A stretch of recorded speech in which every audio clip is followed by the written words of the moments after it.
Good morning, good afternoon, good evening, wherever you happen to be in the world. Welcome to tradertv.live. We're seeing North American stock futures back in negative territory this morning in a big way. Record high COVID-19 cases throughout the U.S. over the weekend and continuing to see spiking numbers coming out of Europe over the weekend as well. So a little bit more negative coming into the new trading week. This week, the U.S. saw more than 83,000 new infections, both Friday and Saturday. There was a slight dip Sunday, but only just a little one. It was mostly in the south, the Arizona through to Florida, seeing the highest spike in cases. So we'll keep an eye on any headlines when it comes to possible aid coming out of the White House as well. Still no deal reached over the weekend. The decline coming this morning as well, also with positive vaccine news. AstraZeneca coming out this morning saying that their Oxford-based trial is seeing positive data once again on both the youth side, so younger patients, and elderly, both producing a very strong immune response from their vaccine. We're also watching social media stocks this morning, both Snap and Pins with positive analyst notes this morning, both trading higher in the pre-market. We'll have a look at those. And Tesla back on watch as well, the EV maker extending or increasing its CapEx forecast for both this year and next year, and also saying that it has now delivered over 7,000 vehicles from China to Europe. Monday, October 26, 2020, tradertv.live starts now.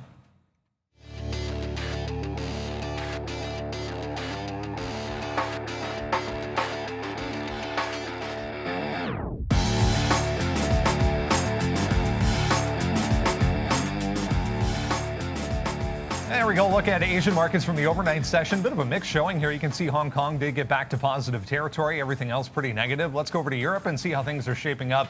Yeah, red numbers top to bottom throughout the European landscape. We'll shift over to North America and have a look at what is happening. Yeah, the S&P, the Dow, both more than a full percent. The NASDAQ 0.8% at this point. TSX futures here in Toronto down more than a full percent as well. Look at Bitcoin there, 1.5% again today to the upside. We have crude sharply lower and gold back to the downside as well, just ever so slightly for gold. Good morning, guys. It's Monday. It is a little bit dreary outside here in Toronto, a little rainy, a little bit colder this morning. It's fall. We're a week away from the election. Right. Lots to talk about today. Oh, man. Yeah, and it's a massive earnings week. You also have Facebook's going to be under the microphone when it comes to antitrust talk, so that's going to be back on the docket as well. So it should be an interesting week. There's some deal news to get to, some interesting and some ridiculous. But I feel like it's going to be a fantastic one for us here today, and some names from last week are going to be in play. Obviously, with everything COVID, maybe some of these stay-at-home names. You look at Zoom, which was trading down end of last week. Maybe could look to get a bit of a bump here as the numbers continue to spike to the upside. But I'm a happy camper. The Dodgers look like they're going to win. Yep. My Bills won. They eked it out. You know what? I can't say anything good about that game. Sorry, Sean. I just can't do it. No, I know the Bills are. I don't know. I had -10. They won by 8, and they didn't even score a touchdown. I don't know what to do, but made money gambling yesterday. Thank God the night game was pretty profitable for us. So okay, but yeah, back to stocks. Hey, welcome guys. Yeah, it's Monday. Look, 186. So it's something when you go to the bar, if you can go, if there's any bars are open near you tonight, or you're sitting at home with your family. 186 S&P 500 companies report this week, including those big names like Neil just mentioned, Amazon coming, Apple on Thursday night. So it's just going to be super exciting this week. Lots to happen. AMD popping off today. New things happening today. Snapchat still running. It's going to be a good one. Lots of stuff to talk about here. And Brendan, and like we mentioned, election, man. 7 days. Let's go. Yeah, we are in the final week, or heading into the final week before the election, so should be a little bit interesting to say the least. Let's have a look, guys, at what is coming up a little bit later on. Well, yeah, we can do that first, guys. Sorry, I'll touch on Day Trade the World. Traders here at DTTW back on Friday. Big numbers coming out of Europe, mostly here. Right across the board, in fact. We got to go all the way down to, I don't even see the U.S. on here. at this point. But nice numbers regardless out of Europe, 20,000 leading the way there. We have Amsterdam, LSE, Paris, more European numbers, top 5 at least, all coming out of Europe from Friday. Let's now have a look at what's coming up a little bit later on in the show. We have that is not the video, guys. We'll turn that off. There we go. And we'll get an educational video coming your way a little bit later on in the show this morning, guys. We'll touch on that when we have it ready. For now, let's go over to the desk and say good morning to Valeria. Good morning, Brendan, and happy Monday, everyone. Guys, if you joined us for the first time, please don't forget to subscribe and share this link with your friends. And of course, smash the like button. Take it away, Brendan. All right, yeah, let's jump right into what is moving around in the pre-market. Guys, if you haven't done so yet, please sign up for the watch list. We put it together and get it out to you every single morning before 9 a.m. You join us then at 9 o'clock. We touch on everything that's moving around in the pre-market, kind of come up with a game plan on how we're going to approach trading it when we get to the open. The first one we'll talk about here is Tesla, guys. I mentioned briefly off the top there, they increased their CapEx forecast for both the remainder of this year, all of next year, and even into 2022, a little bit higher than expected. They also said they have now shipped 7,000 vehicles. We talked about this going back a couple of weeks from the China factory, the Model 3 coming out of China, to multiple different European countries. So a couple of different catalysts here this morning, guys, for Tesla. Yeah, certainly probably needing a bit of a catalyst. This week, Tesla 400 may come into play here. We're certainly watching what happened in the last couple of sessions going into the weekend's action. About a $30 drop in Tesla, top to bottom. It did level off in the morning on Friday, so it is worth noting to catch a little bid into 420. And you're going to see that was also support going into the previous week. So that's going to remain a significant number because it's right there in the charts, guys. So 400, I'm watching for a defense. And then 420, I think, is going to be that sort of jump-off point. Can't get above there. I think the negativity or at least sideways action is probably going to continue in Tesla. But I think the real break would come if we get above that 420 mark. Yeah, no, look, Tesla, same story, guys, as always here. I'll bring up another chart. Just to show you what we're talking about. It's defended that 410 area. Oops, that's not Tesla. Oh, hold on a second. That's Palantir. I did want to get to Palantir as well. That's on our watch list.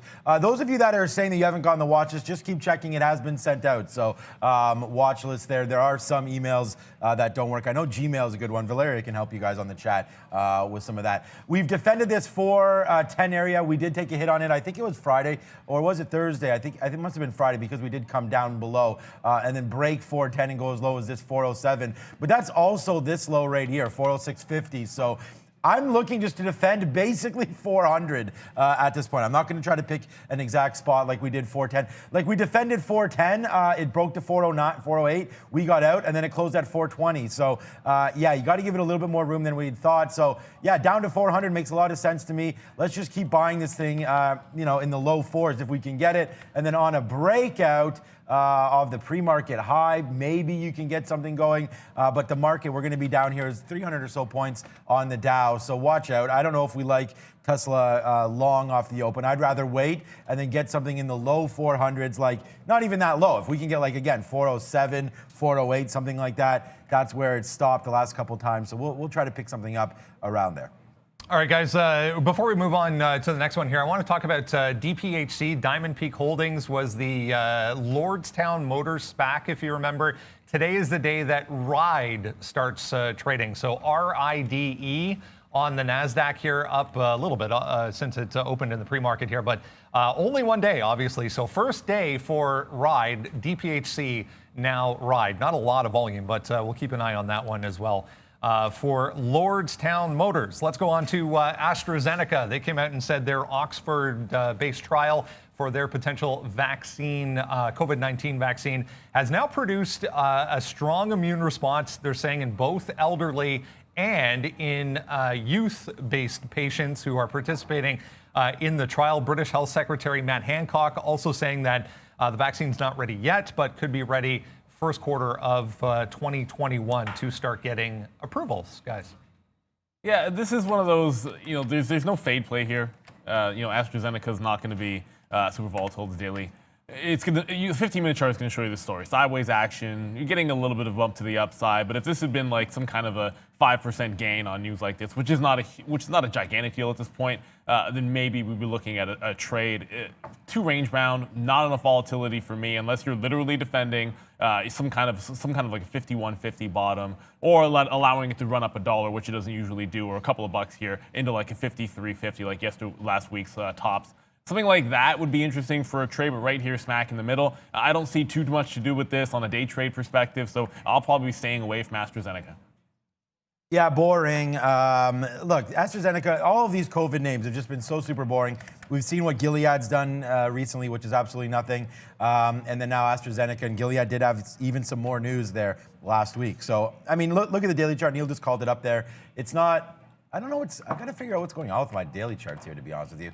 Yeah, so right now, not much happening. You can see, like, it was only back in September, drops all the way down to $51. I'm going to update this chart, so come back to me. All right, guys, let's go on to Snapchat next. We mentioned how strong Snap was last week. A couple of positive notes. We had the earnings, obviously. I just noticed, in positive territory, or in all-time high territory, in fact, in the pre-market, but we're well off the highs, actually moving quite significantly to the downside now for Snap. But Guggenheim out this morning, increasing their price target to 52 from 36. The street median, worth mentioning, only $40 right now. A bunch of catalysts that Guggenheim was pointing to for Snap. So possible more all-time highs here for Snap today.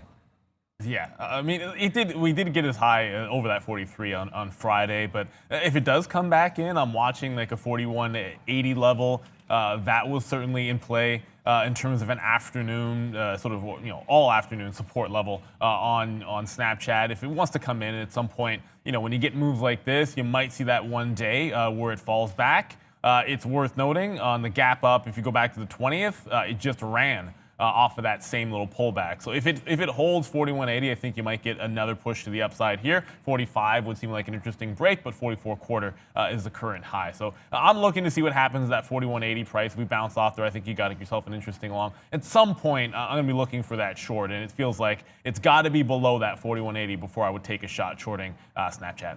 Yeah, I wrote down 41.80 as well, so good levels there. We saw, obviously, Neil just talked about that, so we'll watch for 41.80. That's where it held right here on Friday, but we may just be overextended anyways. That upgrade seems to be a bit late and a bit ridiculous to me anyways. Like, it was just $25 last week, and now you're going to upgrade it to 50-something after it's already had a 60% run. Seems kind of ridiculous to me, but here we go, upgrade today. So yeah, just watch out. It's going to probably break through VWAP 43.25. It's still going. This is a good opportunity. Still lots of time left, but let's check out the imbalance locator, as a lot of you are interested in that. There's GE, there's Snapchat as well. These are both sells notice, right? So Ford, another darling that I like, reporting this week as well. We'll see if it's going to be a darling. It's been a dog so far. And then Palantir, we're going to get to that. I just bought some more shares on my own account this morning. Let's see if they can get going off a JP Morgan upgrade, but that stock's still to come. So kind of a muted imbalance locator, I'd say, this morning so far. All right, guys. Yeah, both Palantir and I also saw Jumia on there as well, JMIA, with an imbalance. So we'll talk about both of those. Also on the watch list, let's go to Facebook. We mentioned strength in the overall social media group this morning. Facebook a little bit negative here in the pre-market, but holding up better definitely than some other names. A couple of minor announcements from Facebook. They launched several new cloud-based streaming games, both on the app and web browser editions. Mizuho out this morning as well with price target increase for FB, guys. Yeah, we sort of mentioned here, of course, that under the target on them when it comes to DOJ. But like, one thing to consider with these antitrust sort of hearings or any charges that do come. Microsoft went through this years ago, and they weren't broken up. And it wouldn't even be a bad thing necessarily if Facebook would be broken up. So I wouldn't anticipate necessarily that if something comes out of those hearings this week, that it would shock Facebook. If it does, for whatever reason, I think maybe like a 275 would be an interesting place to see if it doesn't bounce off of that. I think Facebook's probably just going to stick with the rest of the tech market here and follow along rather heavily. So if we do get a bit of a sell-off, there is this, last week sort of one-time 283 top that we're testing to the bottom here. I'm probably going to be looking at a few other names for some shorts, but I think Facebook could be in that category through 283 if the market's going to slide this morning. Yeah, I like. Look, Facebook again, another big report coming, and I think they're going to blow it out. I think every single company probably blows it out. I'm not sure about Starbucks, but we'll wait to see. Facebook shops now on Instagram. The story just keeps on getting better for Facebook, but it's a problem today coming in with the NASDAQ down 0.8%. So I look to take out this 285.25. I think that's a kind of a big stick play if the long comes into play here. I'm not sure it's going to. If you do take some shares in on that kind of a play, I think you got to give it to where we're dealing with right now, 283.50 or so. It seems to be a bunched up spot right now for Facebook, so it's kind of right where VWAP is. We're not taking VWAP too much in consideration right now because the market hasn't opened and we don't have the big prints yet, but it's just bouncing around. 283.50, the bottom is 30, the top right now 90, so I think that's a good spot. If we do take out this 285.25, which I'm expecting to do it, I mean, price target upgrade, I think this week's going to be huge for them. Facebook's been a great stock. I mean, look at the run. You could have had it at, what was it, 250? I was saying last week, yeah. I was like, wow, this stock got back down to 250. It sure did, and then it just said forget about it and ripped all the way back to the high side there. So yeah, Facebook anywhere around 270. Like, I really want to put this stock more. I want to buy more for the portfolio, Facebook, but we got to wait for that. So 285.25 is, I would think, a big stick play here. All right, guys, another one with a big gap in the pre-market here. Dunkin' Brands, they came out over the weekend and said, yes, in fact, they are in preliminary discussions to be acquired by Inspired Brands, which is a private equity-backed restaurant chain operator. So DNKN, big, almost 20% here, move to the upside in the pre-market. I mean, all this does is potentially limit how much further this might go here. Good move for Dunkin' stock if you're a shareholder. 106.50, the speculated potential deal price, and of course everything is just speculation at this point. So that might put a bit of a ceiling in the stock through that 106.50 to 107 area. And then you're probably looking at some potential dips because there is speculation of a deal. Always looking for a place to dip by. So 100 psychologically, and then pre-market lows of like 102 could come into play. But I don't anticipate this should have too much more runway through the current pre-market high. It just feels like it's 20% premium almost, and 106.50 was the speculated price. So unless there's chatter that it's higher, not much to see here. Okay, yeah, Dunkin' Brands, not a big stock that I've really traded in the past, so we're going to wait on that. I love Starbucks better just because of the Chinese exposure, but Dunkin' Brands a good one. Just to start off with here, that's like it just was at Palantir. Here we go. We just got in. I do like this 970 break. It's a small break right now. It only goes to 971. That's fine. This is what we're doing right now, building a position in Palantir. Basically going to use 950 as the breaking spot, so we like that. We're long right now early at 970, and we'll get to that stock coming up. Yeah, there's so many to get to this morning, guys. Lots of names moving around. Zoom and Lululemon also kind of back on watch this morning. Multiple analysts kind of pointing to the stay-at-home play, resurgence of the stay-at-home play with the spike in COVID cases. So both Zoom and Lululemon on the watch list. I want to mention this one real quick. YVR, guys, Liquid Media from Vancouver, Canada. Our friends at Liquid Media, we had Joshua Jackson on the show. You can go over to the Market Wisdom page and check out that interview. But yeah, YVR up here, 37% move to the upside. I'll show you the press release.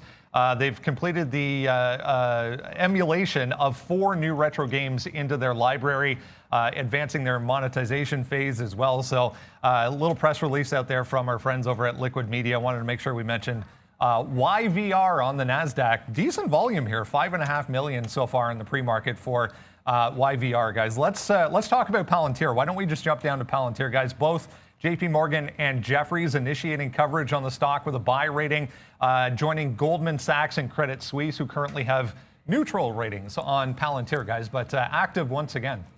Yeah, so I'm already long in Palantir. I don't want to just zoom over this stock, though, Brendan. I think Zoom has a lot into it today. 521, it can go through 100,000 shares. It's going to break it anyways. I wrote down when we came in, it was down here 5, low teens 5, and then now I wrote down 520. That I liked as an even level, but it already did break that. So we're going to watch out for Zoom here with only 10 minutes to go.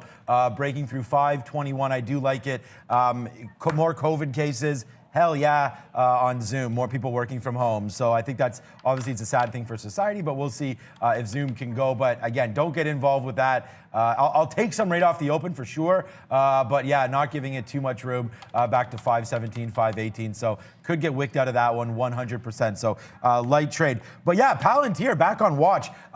Okay, so this is a stock that I think has a chance to go just because of the way it's been shaping up on the daily chart. It's found a base here around 940, 920.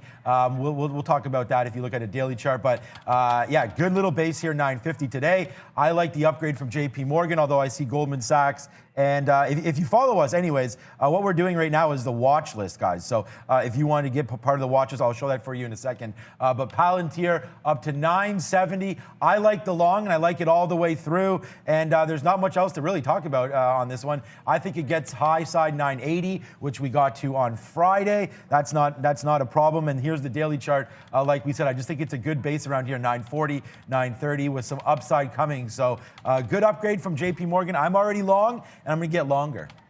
Yeah, I mean, a couple of names to watch here. I like range-bound trading Palantir, and I'm looking at that 950 level. Similar to you, Sean, like we mentioned, of course, stay-at-home plays and whatnot, so Zoom. I liked 520, and I'll never take that trade pre-market in a name like Zoom. But I do want to jump to one name that we are trading. It's a bit on the watch list here, just a little further down, guys. Muscle Maker. They got a nice... Basically, I got a nice little piece of news here. You can read everything on our watch list here that we're going over. But I did take a couple of shorts, so I wanted to update this position. Rolled over here at 230. And this was a big break at this 230 price. It was a massive buyer on the bid that got taken out. So I just jumped into the short when that buyer got taken out. And then I've already scalped it out at 15. This is a separate trade here, getting back in at the low. When it did start to roll over again. So if it ever gets to this 230 mark, GRIL, and a buyer steps up again, I'd probably step away given the fact that it was, almost a couple of 100,000 shares showed up on that bid before it got broken. So that's a significant level for me. 250 as well on GRIL is going to be significant. I fought Liquid Media, and Liquid Media won. So we just mentioned that one. I did take a quick short as Brendan was talking about it, and already took off the top. Worth noting is starting to come back in. So I'm watching this $2 area. If it does hold in Liquid Media, that could be a nice little jump-off spot, as it's already held twice now, and I shorted in front of it to no success. All right, guys, some of the software makers and cloud-based companies under pressure this morning, all because of SAP, the European-based software giant, pulling their full year 2020 forecast and also revising their 2021 forecast to the downside. So not a good look here for SAP. Primary listing over in Europe, but you can trade it here in New York, down 21% on the day. This thing was $150 on Friday. We're at 118 right now, kind of back in this little congestion area from the daily chart, but big name to the downside today, guys. Yeah, and you're going to see this put some pressure on the tech sector in general. But I'm just going to show you guys here in Germany so you can look at the day's action in SAP. You can see that it did try to get some pushback off of the open here before falling back down. These are all prices in Germany, so you want to make sure you do that conversion. But it's this 102 level that would interest me if it ever does push back up. I think that would run into resistance. We're basically hanging right at 100 even. So watch out for this level because it trades primarily. I'm not expecting any big swings in the Euro USD, but if there were some moves, you would see that affect the price here in the US, naturally speaking. But it's this 100 level and then 102 over in Germany that interests me on SAP for potential bounces here and then maybe sell in front of that 102 mark. Obviously, they're getting absolutely crushed here. I always tend to trade something in the primary market, so unless there's really, really good volume, I would tend to trade it in Germany as opposed to the US.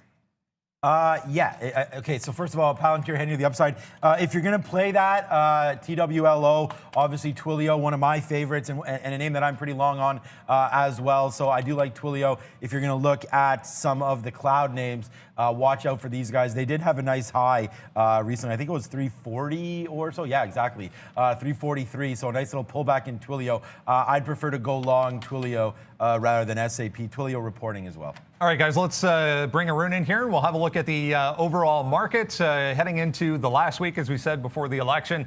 We are lower, Arun, but it looks like we've made a little bit of a base here in the pre-market. Yeah, the base that we're looking at here around that 15 to 20 area, going down to 3,400. We've got that level from the 22nd. So that level's in play, 3,400 even. 15 going down. I'm looking for longs. Inside of here, around 20, not so much, but closer to 15, I really do think there's a possibility to really find some strength there. I'm going to wait for it, though. I don't see enough just yet, but I am looking in that area for a long. And going above 30 into that 35 area, I want to look for some shorts with 50 as a stop. 50 being because we opened with the Asian session where we opened at 45. So I think just above that gap, I can put 50 as a stop. So I'm using 50, 75 is still above there. 50 is the closest stop on the top end. So 30 going up to 50, I'm looking for some shorts if we can get a good setup. And of course, 15 going on down to 3,400. I'm looking for some decent support there to find a long to go with there, Brendan. Great stuff. Thanks so much, Arun. Yeah, we're kind of stuck still in that range we were in last week a bit, but we'll see what happens here. One more to look at, guys. Jumaya, we mentioned quickly there, JMIA to the upside, 5.5%. This thing, if you remember on the daily chart, has just been straight higher for the past 3 weeks now. We're getting back up to $20. Citron, way back in June, tweeted saying they would not short the stock. They now came out over the weekend with a report suggesting that it might have $100 in it at some point in the near future. So JMIA higher on that today, guys. Yeah, and look, obviously there's a lot to watch today in terms of names. I just want to go very, very quickly back over to, back into small cap territory. DSS, this is basically a document security systems that had earnings up like 35% now, but we did top out at $7. It's done 6 million shares of volume in the pre-market. I was initially, about like 20 minutes ago or 30 minutes ago or so, was thinking this one could be a push to the top. Squeeze up play, and then it rolled over through $6. So it's looking like now for me to be a short in front of about 585 to 6. If it does want to push back up, I think the next level down would be like 565. So there'd be some potential breaks at those two prices for a $5 stock. It's got a little bit of a spread at times, so do have to be a little bit careful with this one. I'm seeing a 4 or 5 cent spread instead of like a 1 penny spread. So you'd have to just stop orders accordingly. You might have to cross a few pennies just to make sure you get it out if you are using any kind of a hard stop. So DSS, I'm looking to short this one now that it had that breakdown at 6 even. That, of course, is the key. If it does take the top, I wouldn't be looking at a 685 break. I think I would rather see what happens at 7 even. Significant levels above there would be 825. Nothing really else above there on the daily chart that interests me until you get to like that 825 mark.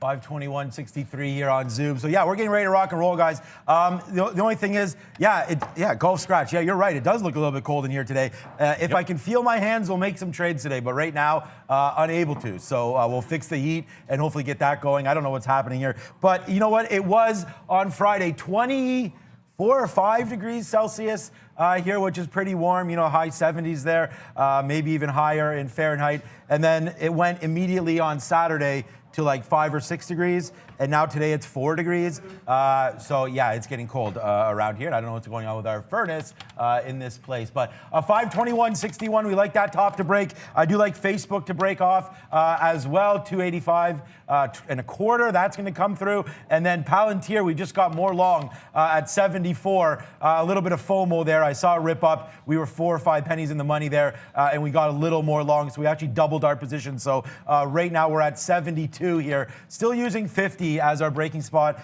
for Palantir. Let's check out the board quickly here. GE still sell off that nice move on Friday. Palantir's a buy there. That's not why I'm making this decision. We do have another buy spot, and I don't have any orders in to go too long on Palantir, but I do like it breaking through 80. So if we can get through 80, 82, 83 on the high side of Palantir is when we'll take out the stick to go long. NEO also, there's lots of names that are going to be in play today. Trade your book and just be very, very careful. 1 million shares done on NEO. I do like a bottom to fall out of this one. 26.53 as well. So, but don't quote me on anything yet. We're going to wait to see. Let's check out the banks quickly, though. 102. Okay, good spot here for JP Morgan above that 100. I wanted to go long if we dipped below that. So, one more name, Neil. Tesla. I do have some orders. TLSA.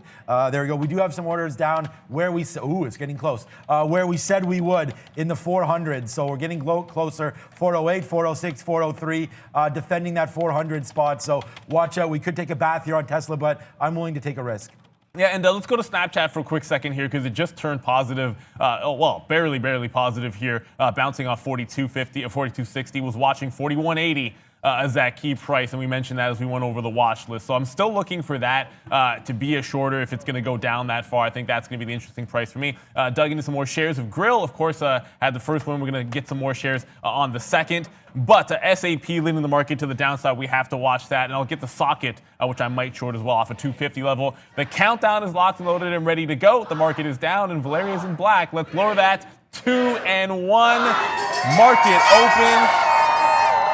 Immediately watching sort of zoom here back through that 520 mark, guys. So hopefully we can come down. I like this 517 area.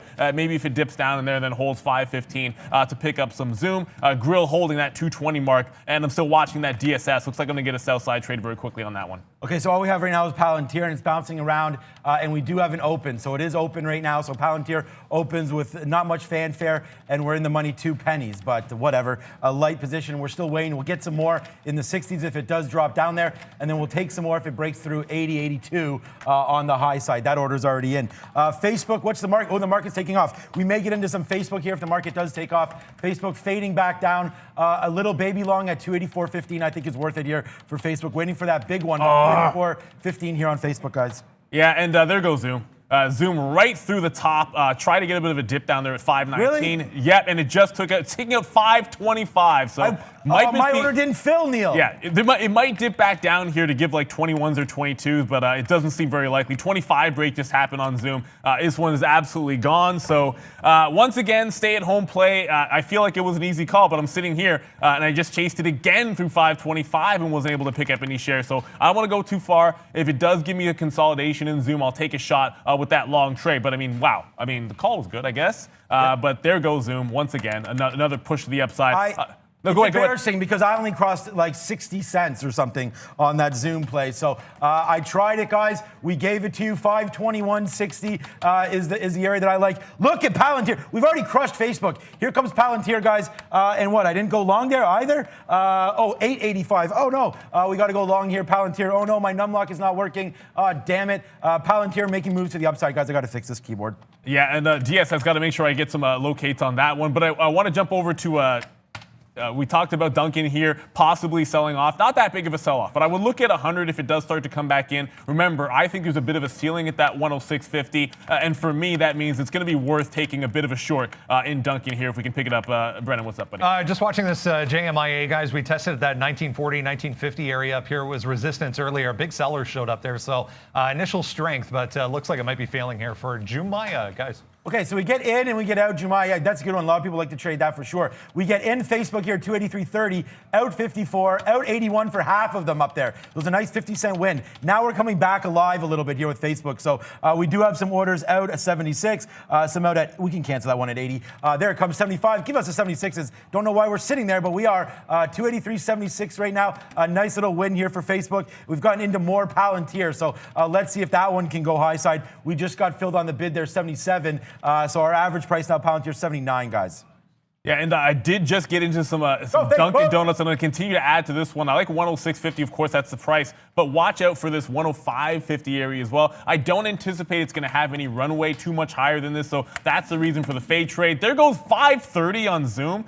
Wow. Yeah. You've got to be kidding me. I got to find a place some point to get into that party. It's just going absolutely nuts here. I do want to go over to this DSS. I talked about this one. I'm going to use 575, 580 like we mentioned to grab a little bit of a short, but I'm trying to be patient with it. I don't want to jump in too many shares too early. Okay, we almost took $1 there. Well, we almost basically did take $1 there on Facebook, 284.16. We're in at 283.30, so a nice win for Facebook. And we'll hit the cowbell and start the day off with that one. We did get some out there, so we're waiting on the high side again. If we can get out up here for the clean dollar, we'll do that, and then we'll try to hold. We already have 20% left, so we'll see if we'll hold 10%. Good move here. Actually, you know what? Let's just hold a little bit more on Facebook. Why not? Palantir now. Again, we're just hoping the NASDAQ can take off. Palantir, in. in, out. So we got out our last little bit there, our first time getting out at 83. And once again, that's a winner as we go crazy on the chat. We go crazy on the watch list today as well. Palantir's on there, and we hit that, and we hit it pretty hard. Facebook trying to make some room here to go upside. We're going to get out probably, like I said, if it breaks down through that bottom, 282.35. You test the bottom one more time, Facebook, and we'll get out of that one. But we have 20% left, so not letting this one turn into a loser here. Facebook, good trade so far, guys. What's up, B? AMD, guys, big time strength here right off the open. Couple of upgrades and price target increases on AMD. Positive note on the semiconductors today as well. So nice move here right off the bat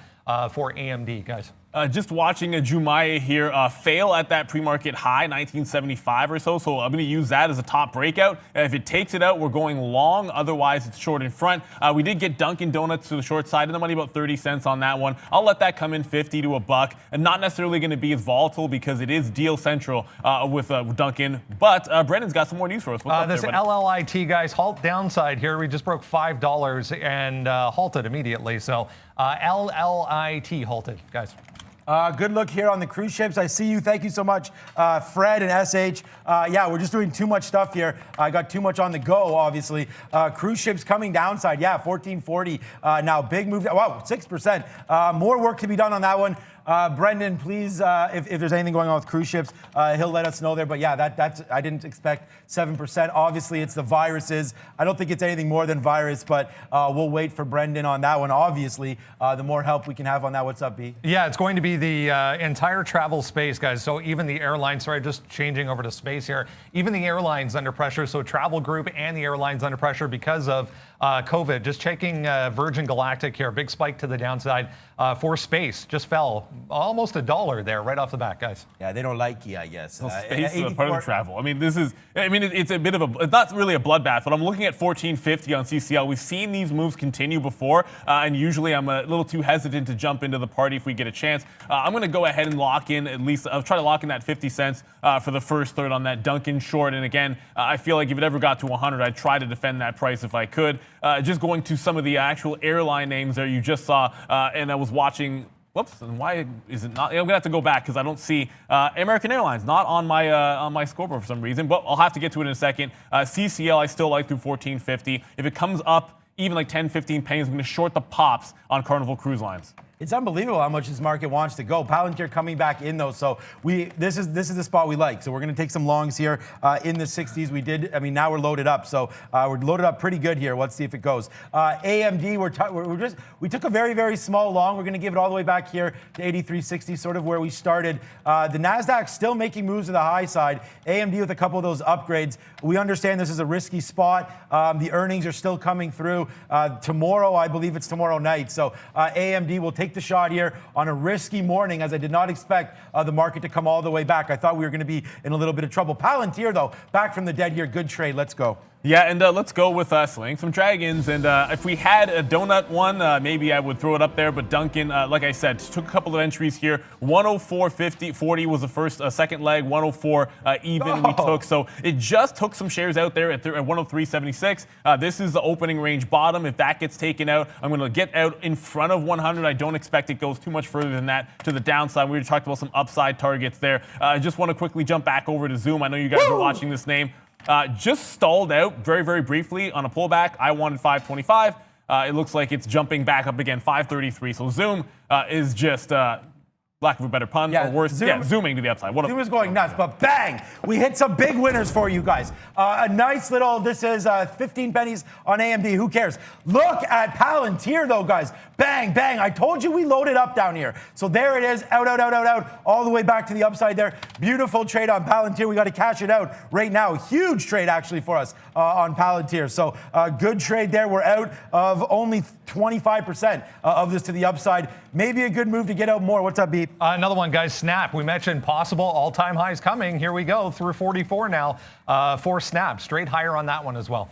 Stopping Snapchat, that's for sure. And I don't know, we'll see. I mean, I tweeted out, and we both talked about it on the watch list there, about trying to go through 4180, but yeah, okay, not going right now. Let's see. Facebook comes all the way back to flat there, and we get out. So like we said, now we're holding 10% of Facebook, and we're just trying to get out more and more. Not trying, we are getting out of more and more Palantir here as we go, because that's just been a nice, beautiful, successful stock for us. Facebook trying to go. Palantir, man, we loaded up down here. I can't believe we actually got filled downside. So we put some orders right where all this garbage was in the pre-market and get rewarded to the high side now, even getting more out right now. So good trade here happening for us on PLTR. And then AMD, we took out a little bit of profit in 33s, out 50, that's 17 pennies.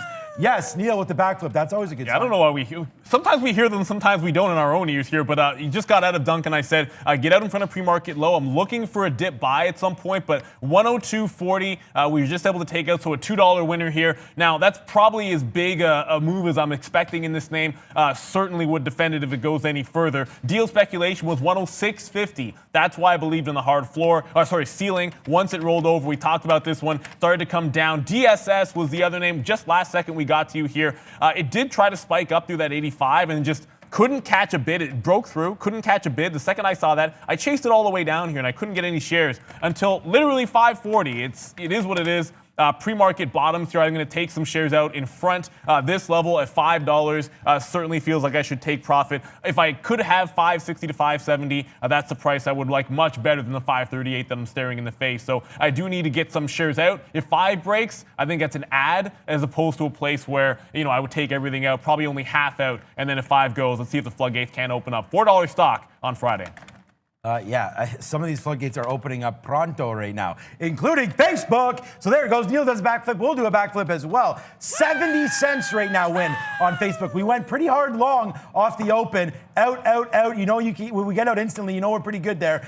So a nice little stock here. Facebook's actually my highest stock taken profit so far. Palantir should be once we get out, but we got to wait on that one. We're still long 65 here on Palantir. I don't know why it just faded back down. Hoping to get back into the 80s for that one, but a nice little 55-cent win. Plus, here on Facebook, no orders to go. Tesla, we didn't get anything on the bottom side. I wish we had that stock ripping. Good for you guys on that long. Give it to us, Brandon. We had Mattel last week, guys. Hasbro today with earnings down 7.5% here. Just made a new low.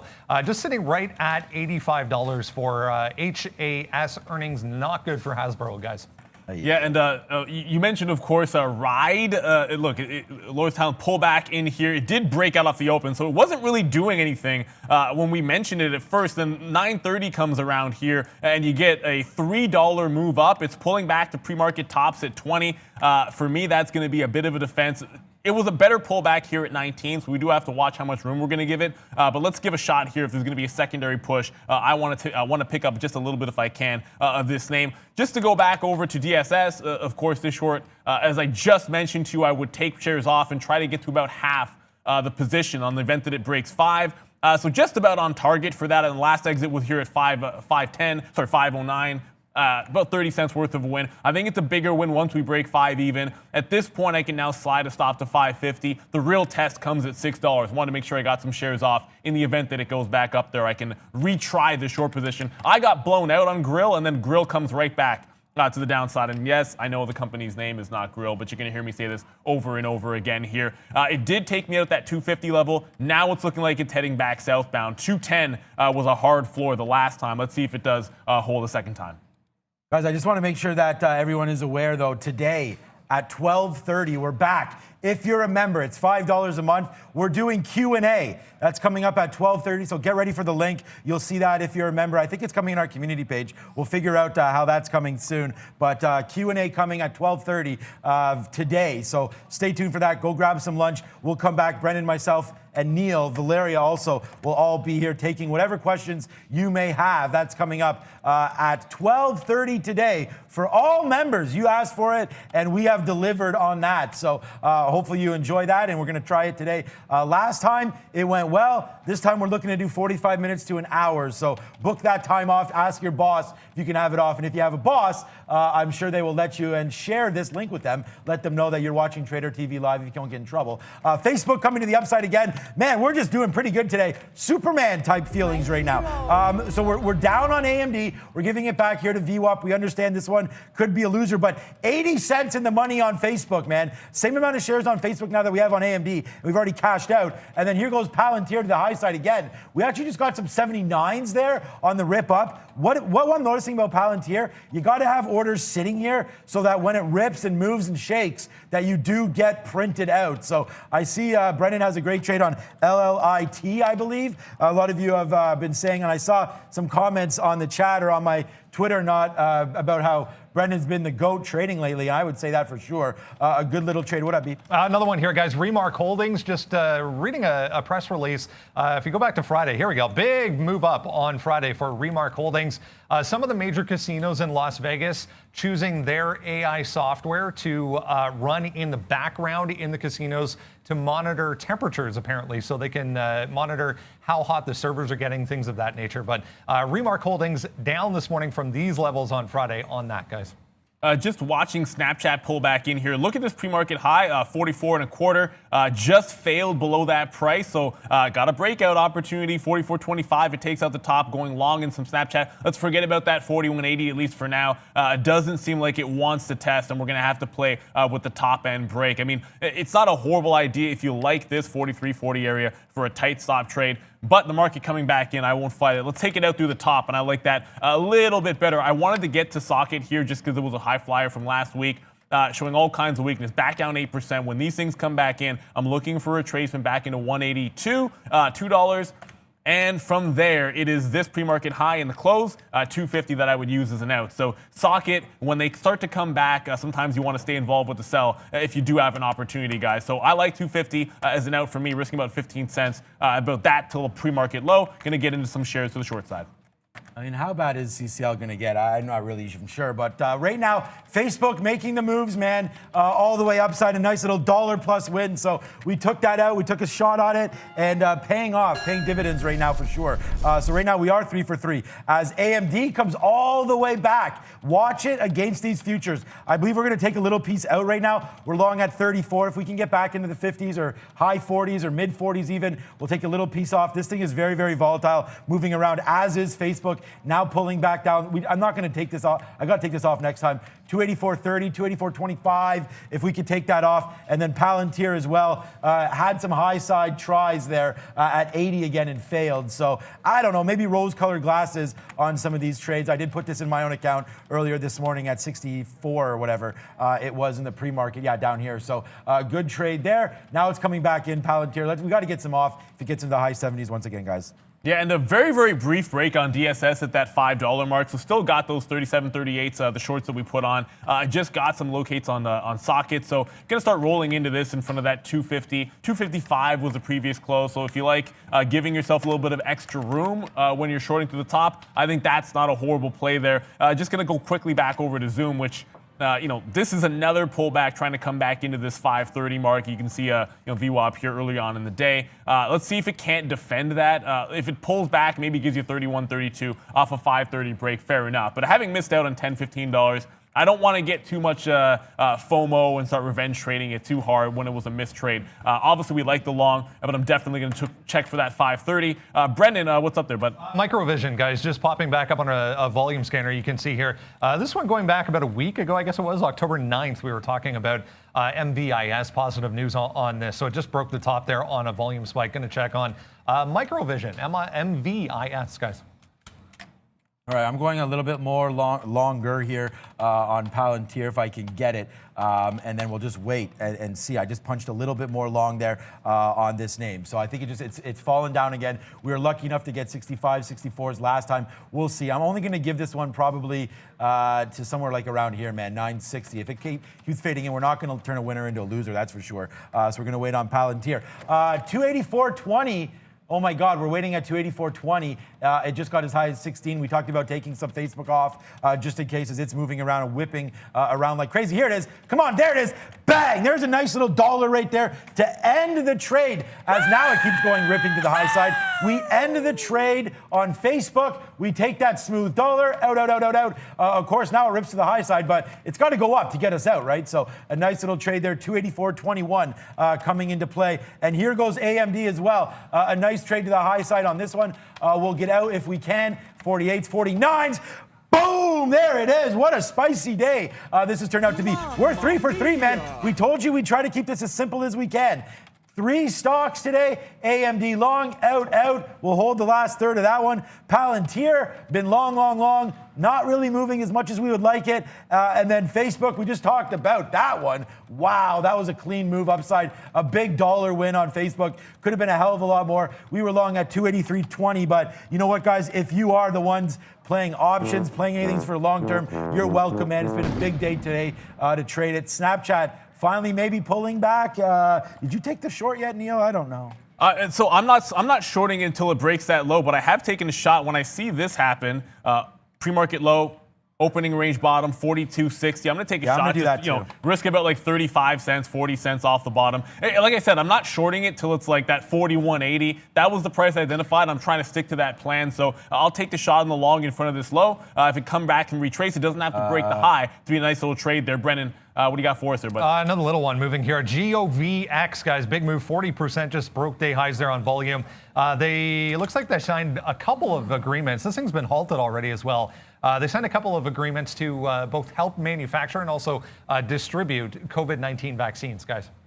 Okay, so I got a position here, and I don't even know. Like, Facebook just didn't drop $1 there. Like, I don't understand how this triggered in, and then I got short down here. I don't know if this is an old fill or not. We'll have to find out, but I am not short Facebook. We wanted to go long through 285, not go short all the way down there. I'm not sure what that trade was all about, but we are short a small amount now. 282.59. I don't know. This is going to ruin the numbers on Facebook, but I still obviously like the short or like the long on Facebook. We're going to find out about this order. No idea what just happened there, guys. Yeah, and just got into ride for the first time there. So like I said, off that $20 area, had to chase it a little bit, got 2020s. I'm going to go to Snapchat here. Starting to get a bit of a bounce off that low. I'll take some out in front of VWAP. And again, it's a 42.95 average price, risk about 30 pennies. So, you know, once it goes in the money around that 30-cent mark is when I like to take some profit in Snapchat. So let's see if it can't get a bit of a pep in its step after selling off just a little bit here.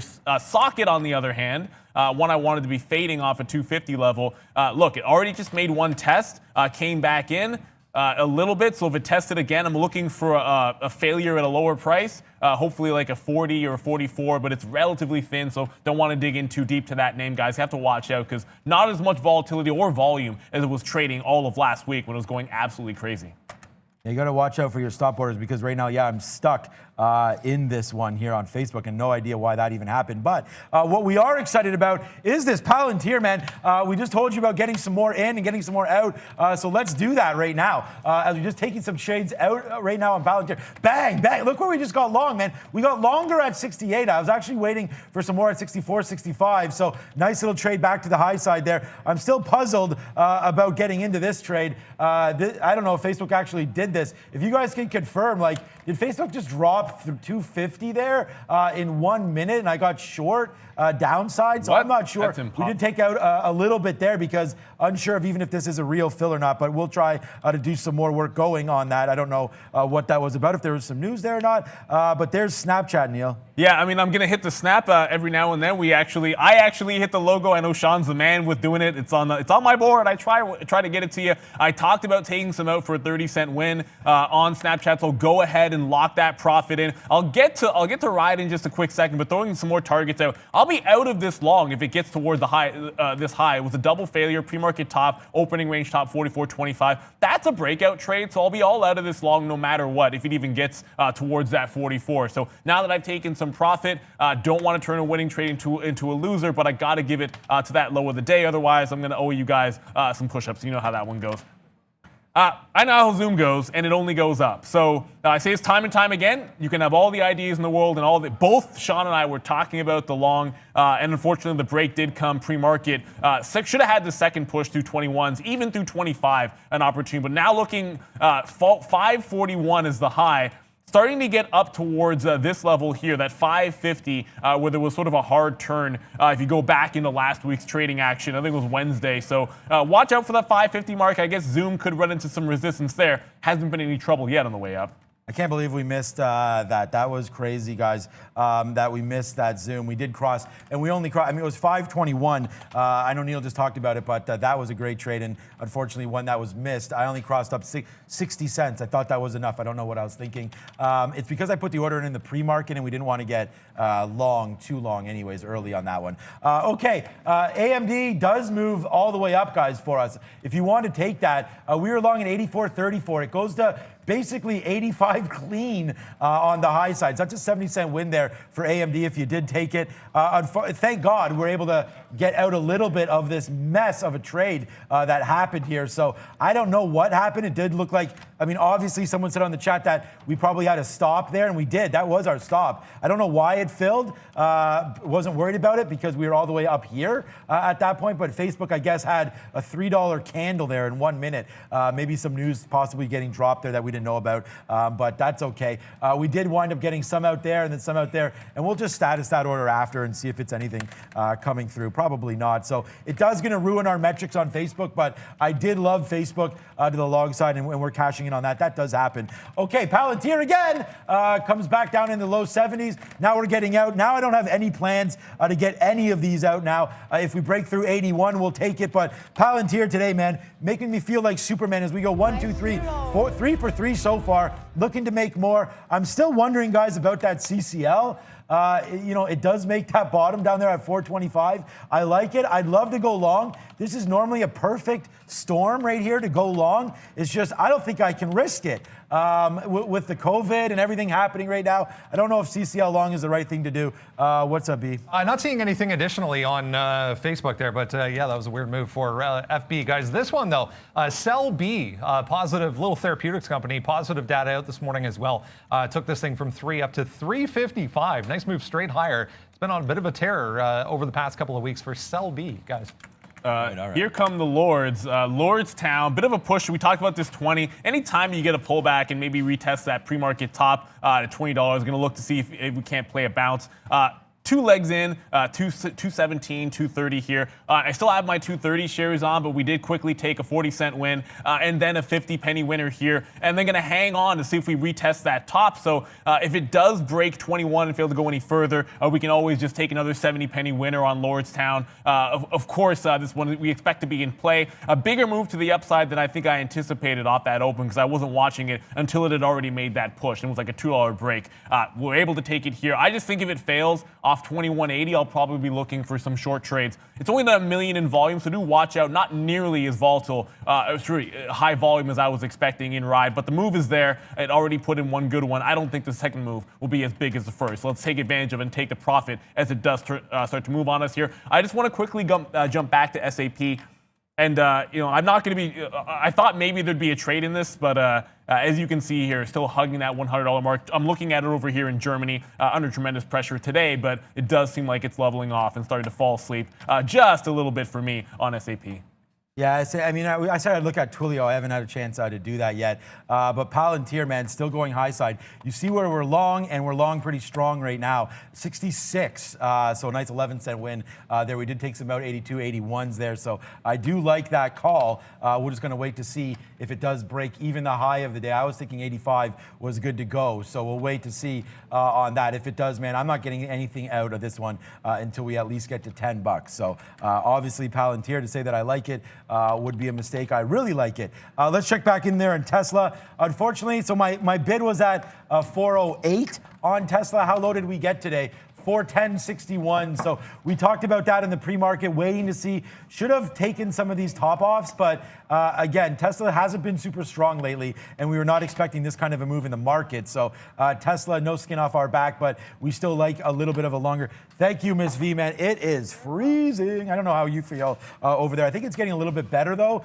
So update on that one if anybody's checking out. Cold is the answer. Yeah, are you cold over there? Yeah, look, it's a little bit chilly. Thankfully, some winds to warm it up. Just watching a little bit of pullback here on ride, and I'm not really gonna change anything in terms of. I like 20 as the stop before, and I'll sort of stick to that. What I would do, however, if we bounce off of a number higher than that 20 mark you did, like a 2025, 2030 area, that can hold, and maybe I would add to my position here. Otherwise, it's like the third push on Lordstown, and no need to get too crazy with it here. Just take the money and run if you can. Unfortunately, Snapchat just broke the bottom, so we'll go half and half here. We win on the first leg. I just jumped back in. I was going to wait until 41.80 to short, but maybe I should have just taken it at 42.60 because it looks like it's head southbound. Yeah, we took it. So we're in Snapchat right now. A nice win already. We've already taken out, we're short at 65. We took some out 54s. We took some out 52s. Now we'll wait for the bottom here on Snapchat. And hopefully that comes through like ASAP. And we'll put out a nice little win for you guys here on the snappers. As right now we're short a little bit. And we've already got it out. That's why. Like, I'm not going to sit here and then be short this name because we've seen what it can do. So we take a little bit out and we're going to give it back to 43. That seems to be a reasonable spot for us. $43 out on Snapchat. We'll do a little bit more work on that one and see what we can do with it. But right now, it's happening now. Let's check out what's going on in this world. It looks like the market's rallying a little bit with Brendan.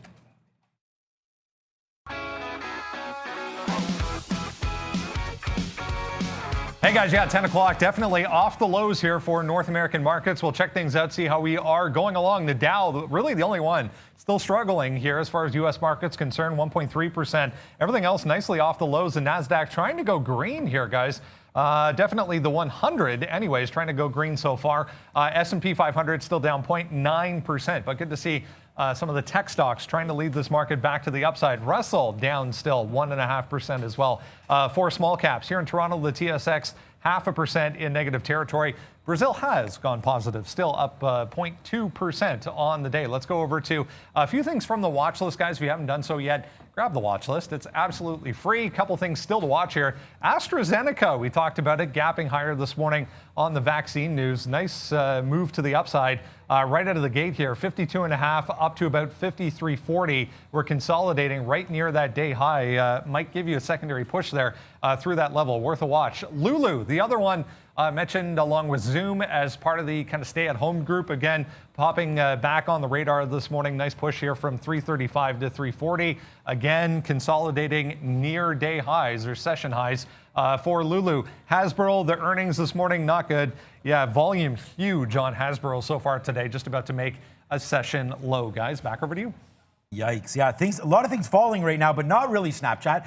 Okay, so we did take out that 10-cent win there on Snapchat. Now we're going to hold the rest. I gave it back here. 43.15 or so is where we're going to give that to. So mark my words on that one. And we do have some lower bids coming through 40. I think Snapchat has a lot of room to retrace back down. So we're going to hold that one right now. Snapchat short. Palantir, we've taken out a little bit more there at 77. Just bouncing around. Again, like I said, I don't want to turn this into a loser, but we're long at 66, so pretty good so far. Palantir, let's see if that one can get going. And then our AMD is back to flat again, so I'm only going to give this one to VWAP, man, 84. Yeah, okay. Reloaded in DSS just a little bit here, and I said I would take a shot only if it gave me like that same sort of entry right back in that 35 to 40 range. 550 is the new stop here. If it takes out 6, I think that's going to be a separate idea. But I just want to make sure I'm shorting the pops in this one, as it's been good to the south side already.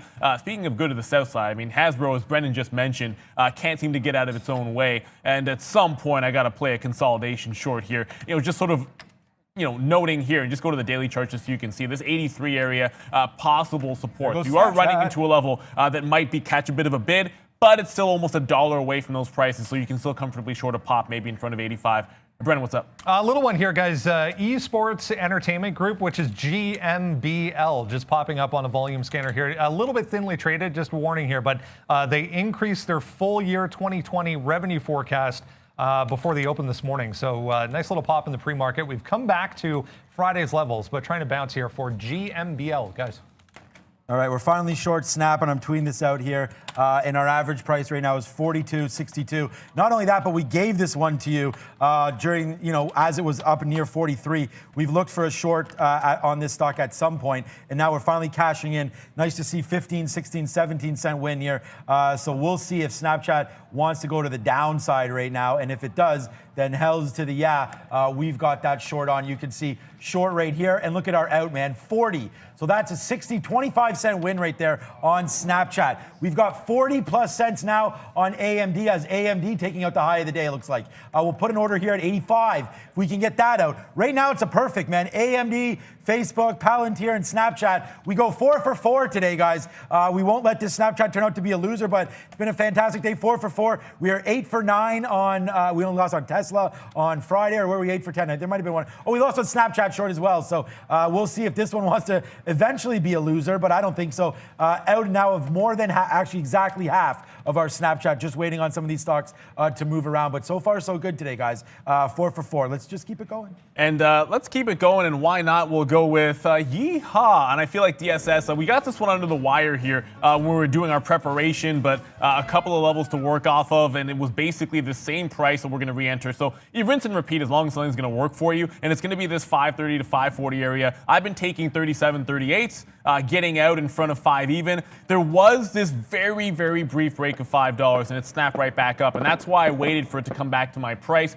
Now, if we take out 5, I think we'll get that bigger win that we've been hunting for on DSS. 30, 40 cents is nice, but I'd like to see if we can't get those 50 to 75 cent wins on the south side of $5 on DSS. Brendan, what's up, buddy? Just checking on Co-Diagnostics, everyone's favorite, CODX, was actually higher just going into the open there, but big spike down from 14 all the way down to 13.50, still up 8%. Friday aftermarket, they announced an offering. That's all I'm seeing right now, but CODX on a volume spike, guys.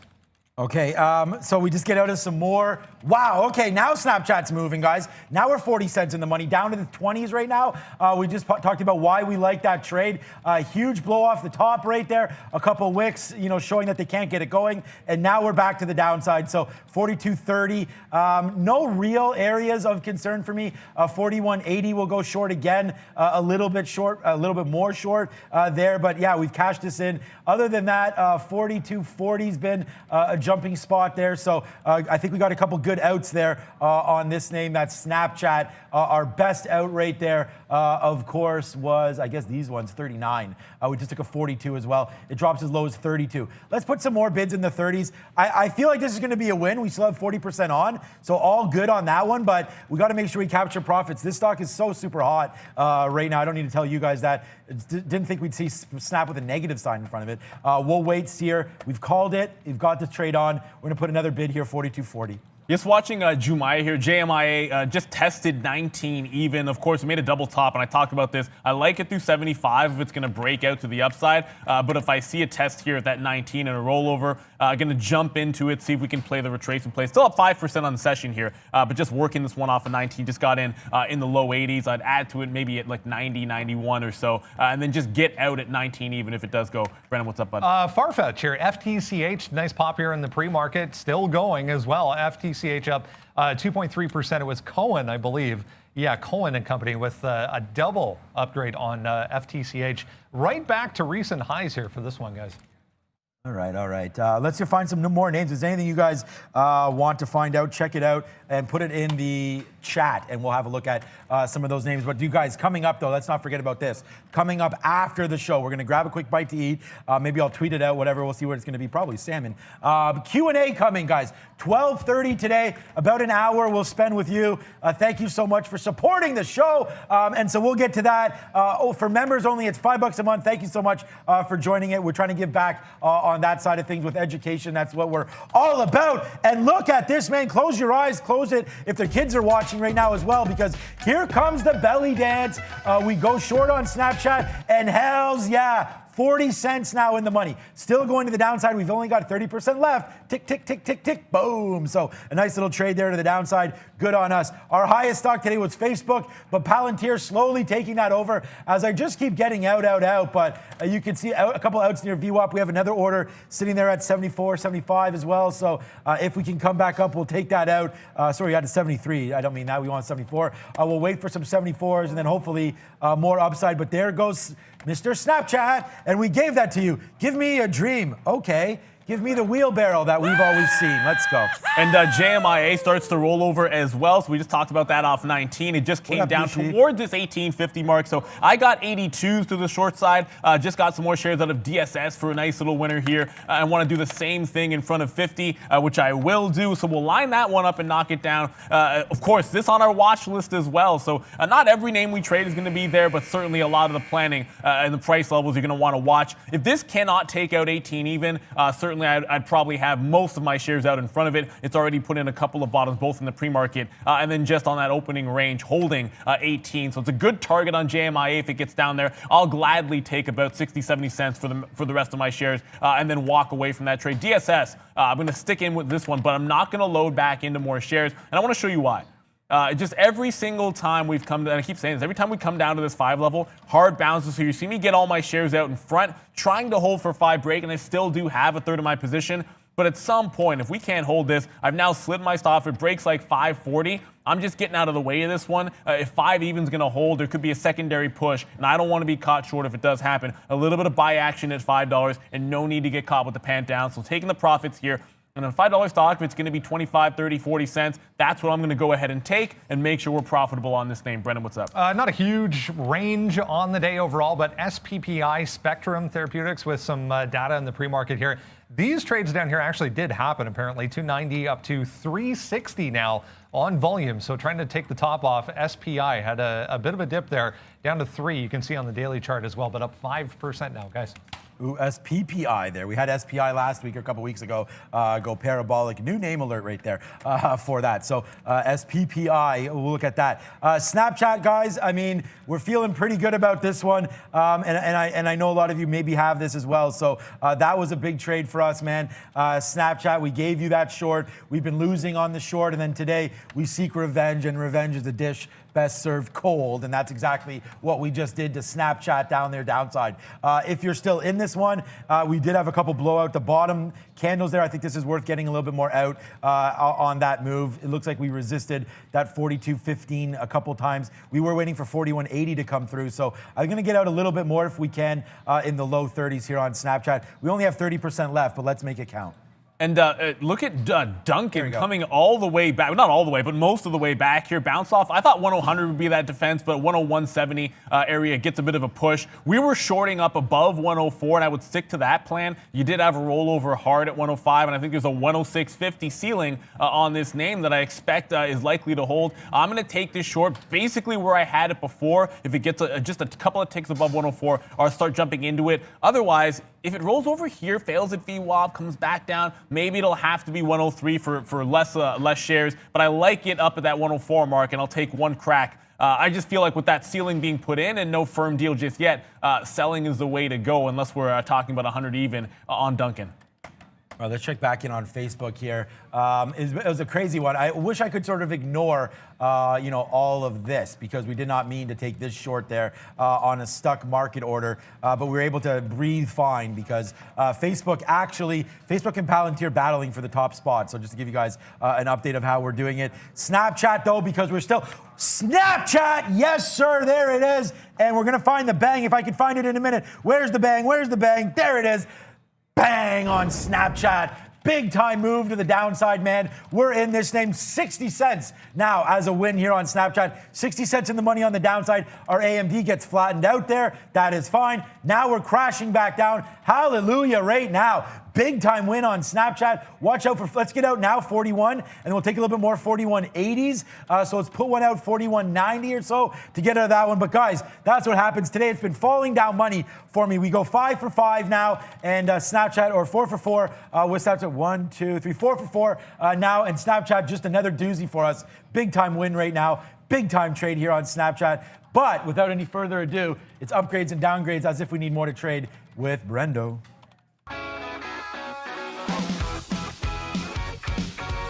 Hey guys, yeah, let's get you a few more symbols to have a look at. Going to show you one that actually looks very similar to that Snapchat chart. This one, Facebook, also moving back to the downside. Twitter as well, also moving back to the downside. We were talking about the strength early on in all of the social media type names. Under Armour also under pressure on a downgrade today, and or an upgrade, I should say. First Solar, I was thinking of with a downgrade. I'll show you that one a little bit weak. But here's Twitter. We was talking about nice move up initially, but right back down. So we saw Snap day lows kind of grinding into day low territory. This one yet to break this 49.80, 49.75 area. Have a look at Twitter, guys. Also, volume coming in. Whoops, that was too far. Let's go back one here if I can and show you First Solar. Downgraded today, gap down. Big flush at the open to 82, but we're all the way back to 84. Another one looking like it might want to roll over once again, guys. FSLR. And I'm going to go with some hot dog action. Why? Because it's still baseball season, so why not? Congratulations to the Dodgers, one step closer to the World Series, one step closer to the target on GMIA here. I just took some shares out, 25s. I mentioned about a 60-cent win, so in between that 50 to 70 mark. If 18 holds, it would not surprise me. This closed at 1787. Did put in a bottom end range here at the open, just 10 pennies in front of that. So it looks like there is a little bit of support down there potentially at Friday's close price. That's why I'll dip out of this short if I can right in front for about like a 90-cent win maximum. Back over to DSS. I want to get to this name. I talked about tightening my stop. So everything I've been getting has been like 37, 38s. I just took it out at 50 after getting 30, 40-cent wins. I'll lock in 15 cents of a loss on the last short position. It's been about 4 times short at that same price. Just felt like it was a little bit too strong, so wanted to get away from this one unless it breaks 5 even a second time. I think that's all systems go for another short. Okay, yeah, we're still in. We just took out some of that win there on Snapchat. Was good. Look at that out, guys. 41.87. That was let's double check there for you to see exactly how much we took out there on that trade. 74-cent win there on Snapchat. We'll take it. So a nice little win there. What's up, Brandon? JFrog here, a little cloud software name popping up. They last week announced a subscription-based multi-cloud development platform, but nothing today as far as additional headlines. But big time volume here for JFrog, F-R-O-G, up 10%. 83 up to 93 for this thing, guys. Come on, JFrog, you got this. Yeah, okay, so Snapchat, we'll look at JFrog, recent IPO as well.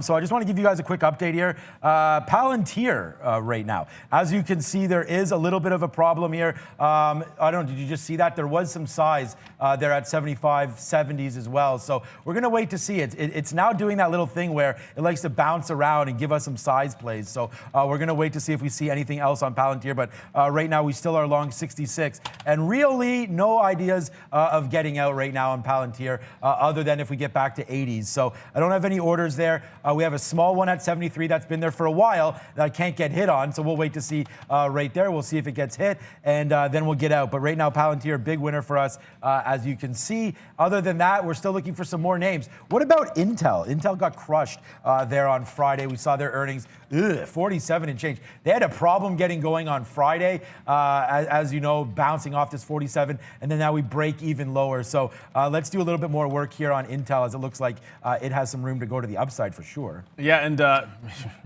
Hasbro has room to go to the upside. I feel like that's a bit of an understatement. As Brendan mentioned, they're getting a bit crushed. It's trying to get a bit of a bounce here into that 85 range. You see this consolidation. It was 85 to 85.50. Last we checked in, that was sort of the short that I was looking for it to pull back into.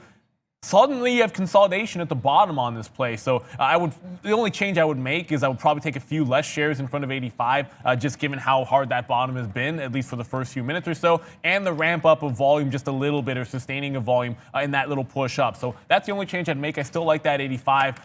JMIA, if you want to watch this, it is starting to come back up, and I am going to take another crack at this off of VWAP. If you look at it, sort of failure at the high, then failure to get back to the high at the open, puts in the lower high at 19. I'm going to stay south side on this one. I got 82 last time, but I don't think we're going to get that price again. It just turned at VWAP here. So if I can catch it, 50s to 70s on this next short, that I will only give to that 19 mark once again, maybe even a little bit tighter to this like 1880 mark, seems reasonable. Don't want to have as big a position the second, third, fourth time you take a certain level or that trend, but I am going to short this pop as long as JMIA continues to show that it wants to come back. I mean, look at this Snapchat, guys. We're back down to 80. You know what? Let's just get out here if we can, 81, because we're going to go short again at 80. And then, so let's just capture the profits here as it looks like we'll do that. Short right now, 42.62. I mean, here you go, guys. I'm giving you an 80-cent win right now on Snapchat if you want it. So here it is, 80 cents in the money now. Snapchat will get out of 80.41 if there it goes. So we're out right there. Now we go short again, Snapchat. Let's see how far this one wants to go down now. Yeah, it's right at that mark, which is literally the price I've been basically waiting for this entire time, and like it finally comes in. I took a shot at the long with mixed result, took a long for a win, and now it breaks that pre-market level that I was watching. And again, it's going to be a little bit. And apologies, it looks like my 15 is frozen there, but I would show you on the higher time frame if I could. We'll get to that in a second. But I'm into Snapchat for the first time today now. 42 into the short. You mean you were Yeah. long before? I was long. Sorry. Oh, sorry. You're in the short now. Okay, good. Just making sure that we're both thinking about short right now. We are short. So there we go. We get out. You're seeing a lot of ticks here. We're still obviously short, not doing anything. So we're waiting for this one. I still think that this 42.20 has a play in it. So if it breaks through 42.20, we'll get out. But other than that, I think this short should be pretty good.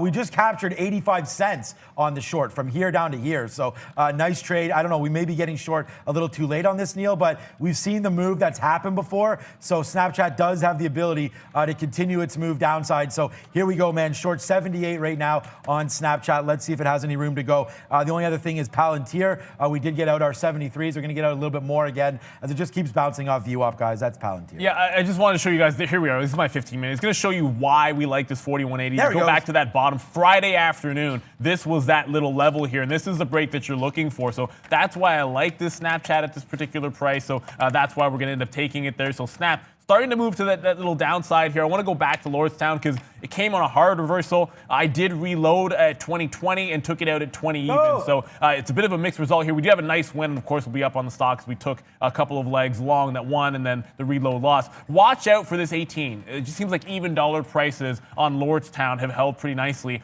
Consolidating at 19 now. There was a break at 20, but that opening pre-market level of 18 was definitely the good one. Yeah, we're grinding the short, guys, on this. We got more short there, and it's been nothing but fire here on Snapchat, so we'll tweet that out as well. Nice move to the downside. We just got some 67s. Now you're even tanking even more, man. Short 41.78. Our initial short 42.60, so that's in the money nicely right now. If you still have that short, that's $1, and now we just keep running this to the downside. 41.78 right now. So again, you know, I'm not trading as many symbols these days as we could be, but I'm just picking them up, man. And now we go 4 for 4 on symbols and perfect on trades. We have 113 trades. I haven't hit a key that's resulted in a losing one yet. So let's just keep on going here. Snapchat, big move to the downside as well, guys. Yeah, and just continuing these trends to the downside. I got back, like I said, JMIA, I got back into some shares, but it's a tighter stop on this trade. So I want to make sure we give the quick little update on it. Right here at 1880 is going to be my out, but we're back in at an average price of 66 and change, 66 half technically. So risking about 15 pennies, just like we did on the 1880 short. Brendan is ready. It's time for our small cap recap. Let's go to the big screen.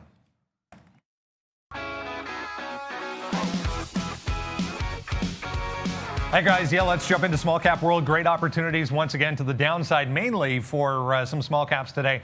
This LLIT was up significantly on news they're going to merge with Newegg. So not typically a reason for looking at a stock when it comes to this, but nice move down. It was up so much that you just knew some people were going to take it off the table right away. So $6, pretty obvious level here in the pre-market for this LLIT. Could have added up there into the 580 move right off the open, but nice tumble here all the way down to 4. So it could have easily had an average price above 550 all the way down into 4 to take that off. So a nice, it was halted as well, we mentioned, to the downside. This one, again, some kind of not really merger news, but they're going to pick up one of the franchised out locations for, what's it called? Muscle something or other? Grill is the ticker here, 56% still. But they're picking up one of the franchised out locations in New York, which is also by far the most profitable of their franchise. So popping on that news today, but it's been stuck in this $2.50 down to $2 range. So could have added here on this $2.50 test down to $2. Nice look anyways, just chopping around in a $50 cent range for Grill. One more here real quick, DSS. Positive news we mentioned on Friday, 560 up to 580. This was 560. This support was 580. That was the plan. Faded into that area in front of 580, out down at $5. So a nice look for DSS as well. Let's go back to Sean. And I just put in the chat, like, what a great morning this has been. And I can't even say anything else about it. It's just been that good, to be honest with you. Snapchat now, I mean, it just what dreams are made of there on this move, guys. Look at our bottom end, 52s. Out now, it comes right back to 75 though. So you got to watch out here. Snapchat, big moves down, and then now big moves back up. We're gonna get out 41. I don't know, 41.93. I don't want to give this up too early, but it could bounce around a little bit here. I do like this 42 even level. Let's just get out if it breaks back above 42. But Snapchat, we're out of the majority of our second push down here. Obviously, it's been a monster trade. It's number one on my board right now. So we just continue to spin the money here on Snapchat because, you know, we've just been calling them fantastic today. My number one stock, Snapchat here. We just take a little bit more out. Now we're going to give it the rest back to 42. So I'm going to cancel my stop orders now, give the rest back to 42 and see how far we can go down. But Snapchat, what a freaking amazing trade it's been today. Made everything back that we lost last week on the short. What up, Brendan? Marin Software, you remember this one from last week, guys? MRIN had that huge short squeeze all the way up to almost 850. Just halted here to the upside. So volatility halt, MRIN at 4. To the upside. They reported in the pre-market this morning, so earnings look to be a little bit better than expected. I'll have a look through them, but MRIN going, guys. Gonna rinse and repeat and get a nice little, I don't know, spicy meatball action on Jumaya here. Just got some out at 18.50. Got a bit of a rollover, and sure, on the way down, I should have been more aggressive, taking some out at the 30s, and then expectedly, you know, that 18.25 mark that we did before. But profits. So as it slides back down towards the low of the day, I anticipate it might put in a higher low. I'm sort of similar to Sean, and then the rest of my Snapchat I'll get out at 42. So it'll be a mixed trade for me because I waited for 41.80 to break to the downside. Grill, now remember we got out of this short. It just felt like 5 even was too much. So we took our profits each time it popped up to that down towards that $2 mark. But check it out here. I took an accidental long at 230. Immediately got out for a 5-cent win. But look at it hold. 213, now starting to head back northbound. This is starting to go a little bit spicy on volume, guys. $3, an obvious level at the top. If it can't get there, that's where I would look to short only if it fails at that $3 mark, but it's starting to get to that upside and press a little heavily. And the other name, of course, that we're watching, which is similar, is DSS. This one, however, still holding that $5 mark, guys. So I thought this one would be strong. You know, get out of both of these names, both Grill and DSS. And DSS looks like it's continuing its southbound trade. Just going to get out of some more shares of JMIA, take another 30-cent win, and then work that one from 50 to $1. Hopefully, if that continues its trend. But DSS below $6, it looks like it's still a solid short. 5 even, just holding so well, though. Brendan, what up, bud? Quick update, guys, on that MRIN. It was preliminary earnings for MRIN. They report November 5th. So preliminary results better than expected. Yeah, big move up there, MRIN, and still going, Brendan. Okay, so Snapchat will do backflips. It's a big celebratory win for us today. And it's kind of funny because we don't show our P&L, but I'll tell you, basically, Facebook, Palantir, and Snapchat, with Palantir being my number one stock now, but they're all basically the exact same. And then AMD is just kind of chilling out because we could have had, I mean, AMD could have joined the party if we'd got out higher, but we get out for flat off that last little break here of VWAP, now making moves to the downside. So AMD just doesn't really pay off for us, but still a perfect day for us so far. We just didn't execute perfectly on AMD, but still a positive name. Everything in the money for us so far today. And then Snapchat, we get out, and then it comes right back down to that 41.80 level again. So it does break through 42. This is why you get out, man. I mean, look at all these outs to the downside. We do hold 30% back, out, and out. So the last trade wasn't the greatest. This was our big one. We still profited on this 41.80 because, hell yeah, we got out some at 41.50, right? That's a 31-cent hit. Our worst out is 20 cents. So here it comes crashing back to the downside. But either way, guys, big trade there on Snapchat. And just going over to this MRIN just very quickly here. No, we did make some money on this trading it when it went parabolic the first time. I think it's worth watching at least a couple of levels here. Anytime it puts in these lower highs, you got to watch out. 470, but this was a really fantastic short the second time at that 540 to 550 area after the failure in the pre-market. And I think that was one of those pullback shorts that was absolutely glorious. So let's see if we don't run into some. I almost want to see it break 475 and then get to that 540 mark. Unfortunately, it feels like it is already running out of steam. So the more shallow target in terms of where to get in might be the one to play, unfortunately, in MRIN. And like I said, you can't choose. Now, the market's going to do what it's going to do here. I can't just get the price I want because it looks a little better on the chart. Have to allow it to trade in there. I'll get to NNDM in just a quick second when we come back from Brennan. I was going to mention this one, guys, before I went to do that last break. But Spirit Aerosystems down almost 6% here. The market coming off again. Best known, obviously, for the Boeing tie-in. They're Boeing's biggest supplier. They've had to revise their deal with Bombardier here in Canada as well. So not a good look for SPR today, guys. No, Spirit, never a good look. We can check out on Air Canada. I asked Mr. Wonderful about Air Canada because my son just dipping his toes into the stock, and I told him not to. It's not Turkey, Toronto here. And he said dead money on Air Canada and down 5% today. So good shout out to Mr. Wonderful there. Oh, God, our Snapchat, we go in and out there. We did not mean to get that long, but we'll take the win. We had a bid sitting there at the 60s again. Oh, yeah, you got to check your orders, guys. That's a couple times today that I've been burnt on a Monday with having some stuck orders out there, not stuck, but pending orders. That was this initial out down here in the 60s. We were waiting for that, but in and out there, a cheap 10-cent win there on Snapchat. But hey, sometimes it works out for you, so that's a good one.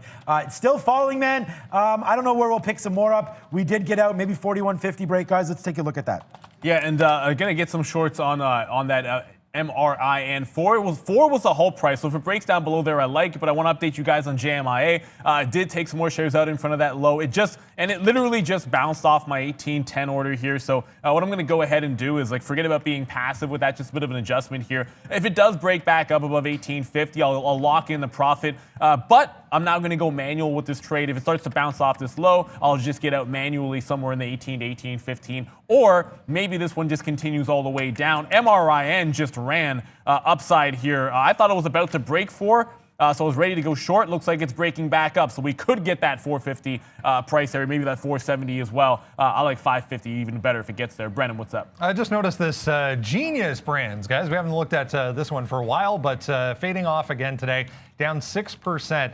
In case Shaq didn't already have enough to do, apparently they're doing a cartoon called Shaq's Garage on Genius Brands Network, or their cartoon network that's owned by Genius Brands. So Shaq dipping his toes into cartoons now as well, guys.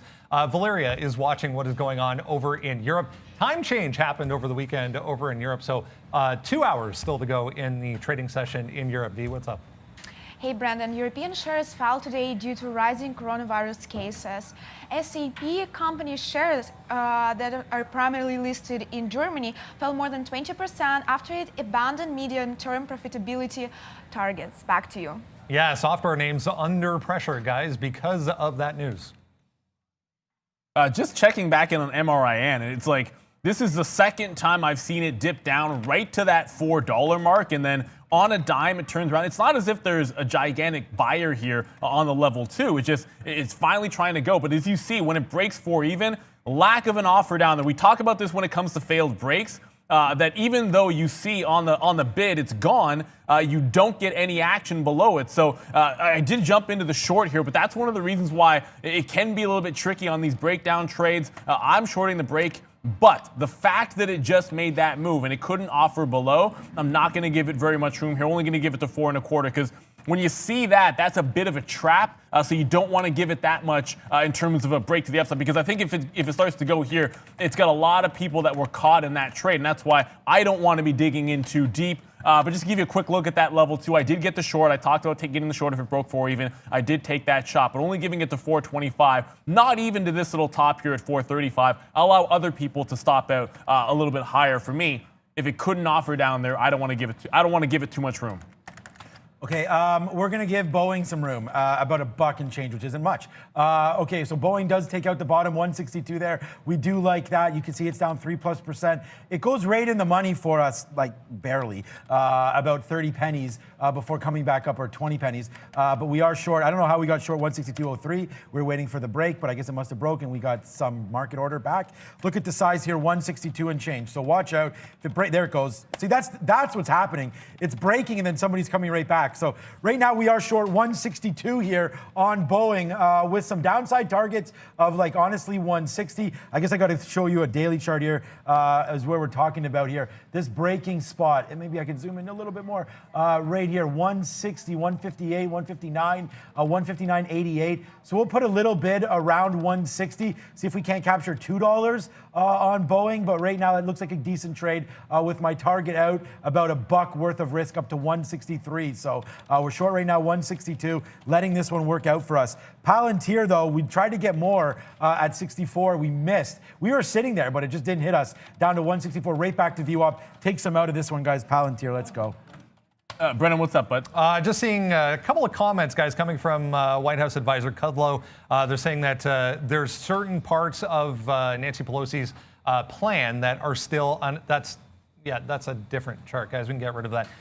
There's still parts of the Democrats' plan as far as coronavirus relief goes that the White House cannot accept. So a little bit of a sharp pullback here on the overall market, guys. Right. Yeah, speaking of pullbacks, I mean, Zoom just came all the way back down and just dipped to like 521. So, of course, you guys were watching this morning. That's where the break was. Gave you a $20 move to the upside. Check that. And has given almost everything back, with the market rounding back down here. I mean, the NASDAQ's not all the way to the morning bottom, but you certainly see the ES crashing. So it's obviously going to be not the tech that are driving this downside. So Zoom, I'll play it off of 520 if it gives me another crack, just for a little bit of a bounce trade. That MRIN, like I said, I try to show this to you guys and why I'm not going to give it as much room, and it was just a strict play off the level 2. Anytime I'm going to see a stock that breaks a key level like a 4, but there is no offer. What I mean by that is the bid drops to 390 and there's no one selling 398, 397. You still see the offers above $4. No one's really dropping down and trying to aggressively sell, or they can't. So it can be a bullish sign. That's why I gave it less room. So had I got stopped out at 25 and then all of a sudden it goes in the money to 350, I'll live with that. And I know it's going down now, so it might turn out to be a winner. But that was the reason why. It gives a bit of a failed break signal, so I'm going to go with a tighter stop on it. Despite the fact that, yes, it looks like it might be flushing now, just a bit of a caution sign when you're watching a level 2 there. Yep, and so we're still doing the same similar thing here on Boeing, as we'll watch it and see how much room it has. Right now it's a 20, 30 penny win on Boeing, but you just see the news coming there from Brendan about the White House and possibly more work needed to be done. So yeah, that's not a good sign, obviously, for the market. So we'll wait to see if it does crack even lower. Boeing should continue to go if this market does turn around here. So we do like that one on the short side. Again, giving it to 163, trying to make 161.50s and then eventually 161. So I do think there's some opportunities here for us on Boeing. So that's going to be a little bit of a play there. We did get more out on our nice trade on Palantir. We're still long at 66. I'm actually giving up the ghost now. I don't really love this trade anymore. It hasn't gone the way we liked it or the way we thought it would. Still think it's a great long here, but we're going to have to wait for it. So I'm just dumping it, putting this money in our pocket, guys. Palantir. And yeah, I'm going to put some of this MRIN money in the pocket, and I'm not going to look a gift horse in the mouth. I'm going to make sure this gem from Brendan turns into a bit of a winner. And look, there's a lot of ways that you could have got triggered into this or got in your attention. One is to just watch the show and get it from Brendan. 2 is keep it on your list when it's active last week. Number 3 is, hey, when you see a halt, try to monitor this page. I'll quickly jump to it if I can here. I always look at this. NASDAQtrader.com, and just search halts, and you immediately come to this page. You're going to see every stock that halts in the market and the reason why. So you get a volatility halt. Probably means the stock is in play. Quickly get the news. Not everybody has Brendan giving it to you live. You guys all do because you're watching our program. But here's a nice retracement win here. Immediately come through, of course, with their results. And look, like I said, if I got stopped out and this went to 425, I tightened my stop because of that what looked like a failed break signal, and it went to 24. So it held some size that was there. We're fortunate we're able to take this nice little 20 to 25 cent win. And then I'm going to hang on to the rest. to see if we can't come right back down into this dip for almost $1 worth of a win down to 325. So MRIN, not going to slide my stop. I'll give the rest of these shares to that 425 mark, just like I was before. Thankfully, it's going to be a good one for us here, but I showed you one of those little traps that looked like it could have been happening to me on the level 2 there.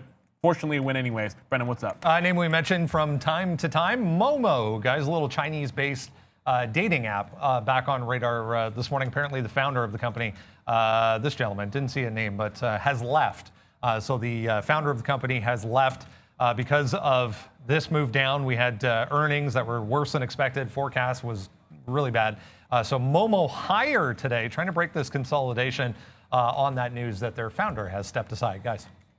Oh, man, Momo. Yeah, tough times at Momo there. So we'll wait to see what they can do, but we'll look at that. Look, my eyes are still on this Boeing trade here just to see what we can do on that side.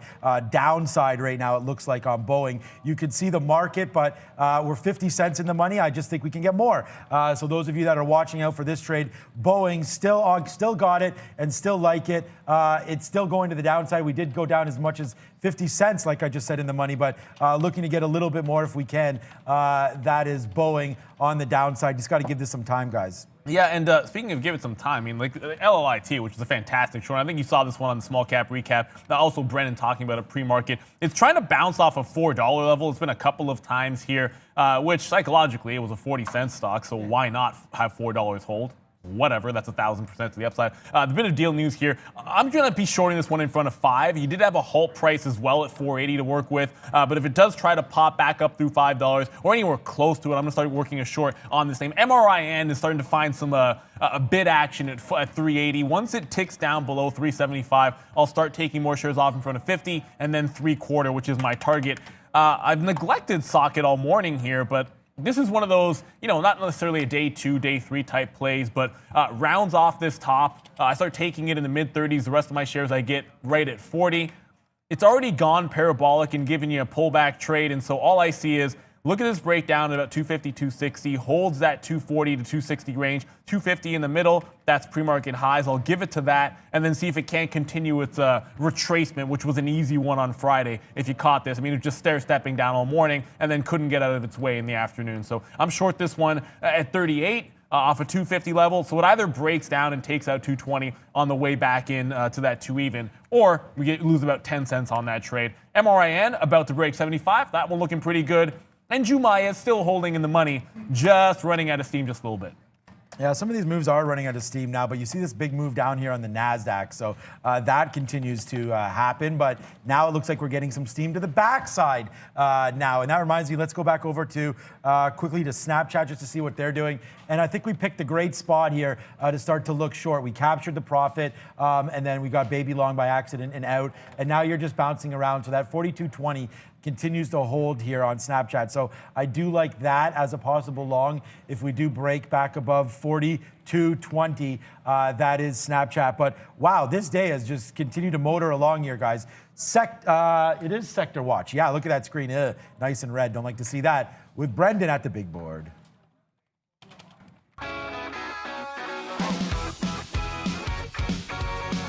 Hey guys, yeah, we're moving even further to the southbound side here. You can see now 1.35% for the overall S&P 500. Let's figure out what is going on. It's flip over to this side so you can see travel names here front and center. Obviously, increased COVID cases, increased talk of possible new measures even over in Europe when it comes to restrictions for dealing with this mess. But yeah, 8+% for all of the cruise lines, most of the hotels here as well. MGM, Wynn, Hilton.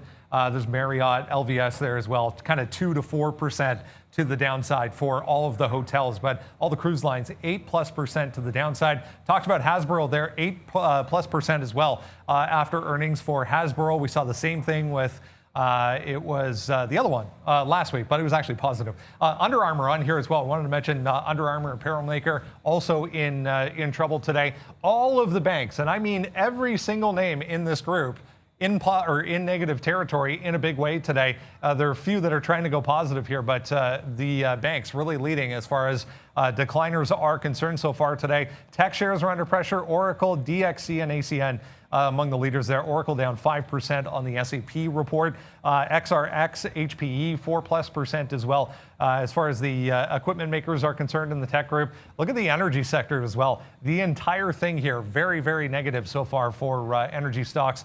We saw crude oil 2+% to the downside at one point there. CE in the materials group, FCX and NUE 3+% leading the way for the materials group. So as I mentioned, kind of hard to find positivity here. The entire real estate group looks like in negative territory as well. So broad-based declines, to say the least. 1.4% now for the S&P, guys. Back over to you. Yeah, trying to catch a bit of a bounce, the market is, but can't get it out of its way. Grill also trying to catch a bit of a bounce. I talked about this one when it did hold that $2 mark on its retracement. Still up 50% on the day. And we're looking to see if it tested 3 even. That did not happen. It just turned around at 270. So it does feel like it's still going to be a bit of a sell until we get either one of two things. Either a push back to 2 that holds. Maybe you pick it up there for a quick little bounce play. Or maybe it breaks through that high of day. And that's going to be where the line stands for me on GRIL. Going to stay away from it, at least in the short term, until we get a test of one of those 2 prices. Brendan just mentioned Hasbro. It just came up and missed this opportunity 85, and I was sort of talking about the fade at that price. Starting to come back into that low. If it takes out 83.50, I guess the party is not over. It shouldn't be short sell restricted, so should be able to take that breakdown trade at 83.50. Obviously, the shot at 85, he already gave you $1, so I'm not going to go back into that trade unless I see a test a little bit higher here at 86. But 83.50, I like it. No worries there. I mean, Hasbro's been under pressure, so I don't mind shorting through the bottom if the market's going to be heading down and you're picking on a name which is in a clear trend and one of the weaker names so far on the day. So that's going to be the action over in Hasbro. MRIN still working for us in Socket. Sideways action, but like I said, if it wants to be this stable, fair enough. It's giving me the look here that if it does break down like 235, 236, I could almost add to my position to the short here as long as Socket doesn't want to give any kind of volume spike. If there is a volume spike to the upside, I would consider just getting out without even letting it go to that 250 mark and just tighten it up to 243. But as long as it's sleepy, I like the short even better, the less volume there is.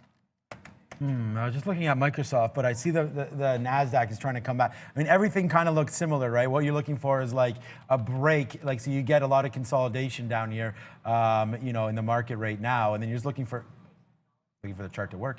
There it is. You're looking just for a break one way or the other on what we're seeing right now. This is, of course, the NASDAQ 100. So I like to watch that. More stocks right now just following the way the NASDAQ tends to be moving. Obviously not Boeing, though. We still massaging that short a little bit. I mean, it does go as low as 160, 160. Okay, now the market's trying to go back upside. So we still have 163 target. Let's put an order down here, 160, 170 on that, just in case it does break. But what I wanted to get at before was I looked at Microsoft, which is what gave me that idea here on the futures, and it looks very, very similar. Just looking to take this out right now, 214.20. I think that's a good spot. We're going to go long Microsoft, 214.20, and I do like this trade, giving it just a little bit down to like 213.50 maybe. That's that ultimate bottom, maybe even a little bit less, 213.80. Let's take out 214.20 here.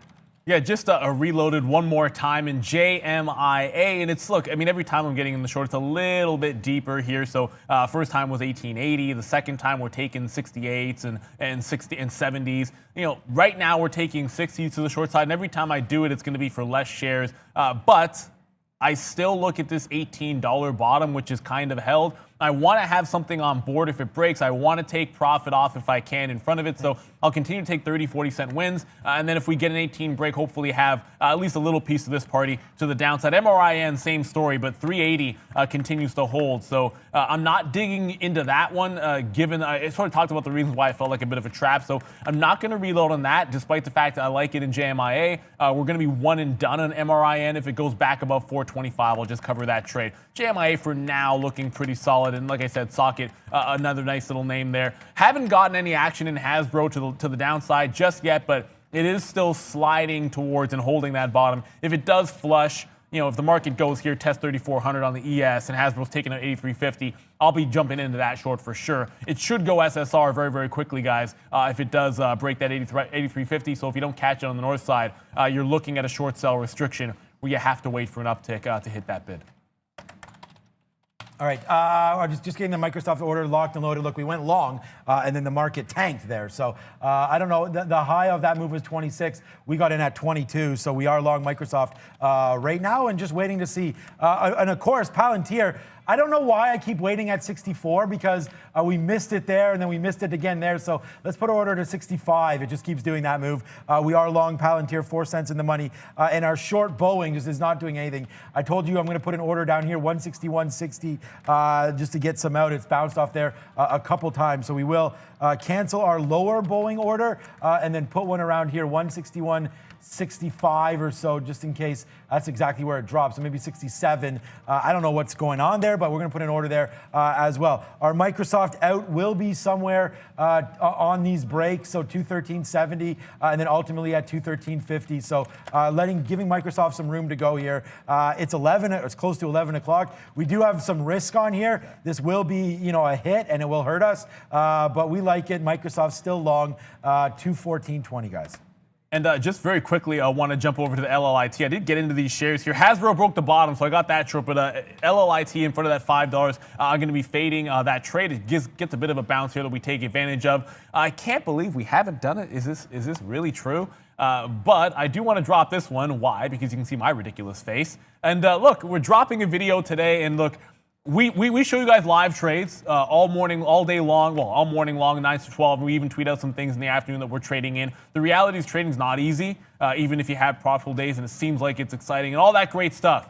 But 9% of traders lose money. You hear this stat all the time. The question is why? What can you learn from other traders who have failed? Sean, Brennan, and I have seen plenty of traders come through our trading floors, and we've seen winners, we've seen losers, and we're trying to give you a sneak peek so you can learn some of those lessons from other people's mistakes. So do those traders lose money? Why does it happen to you guys?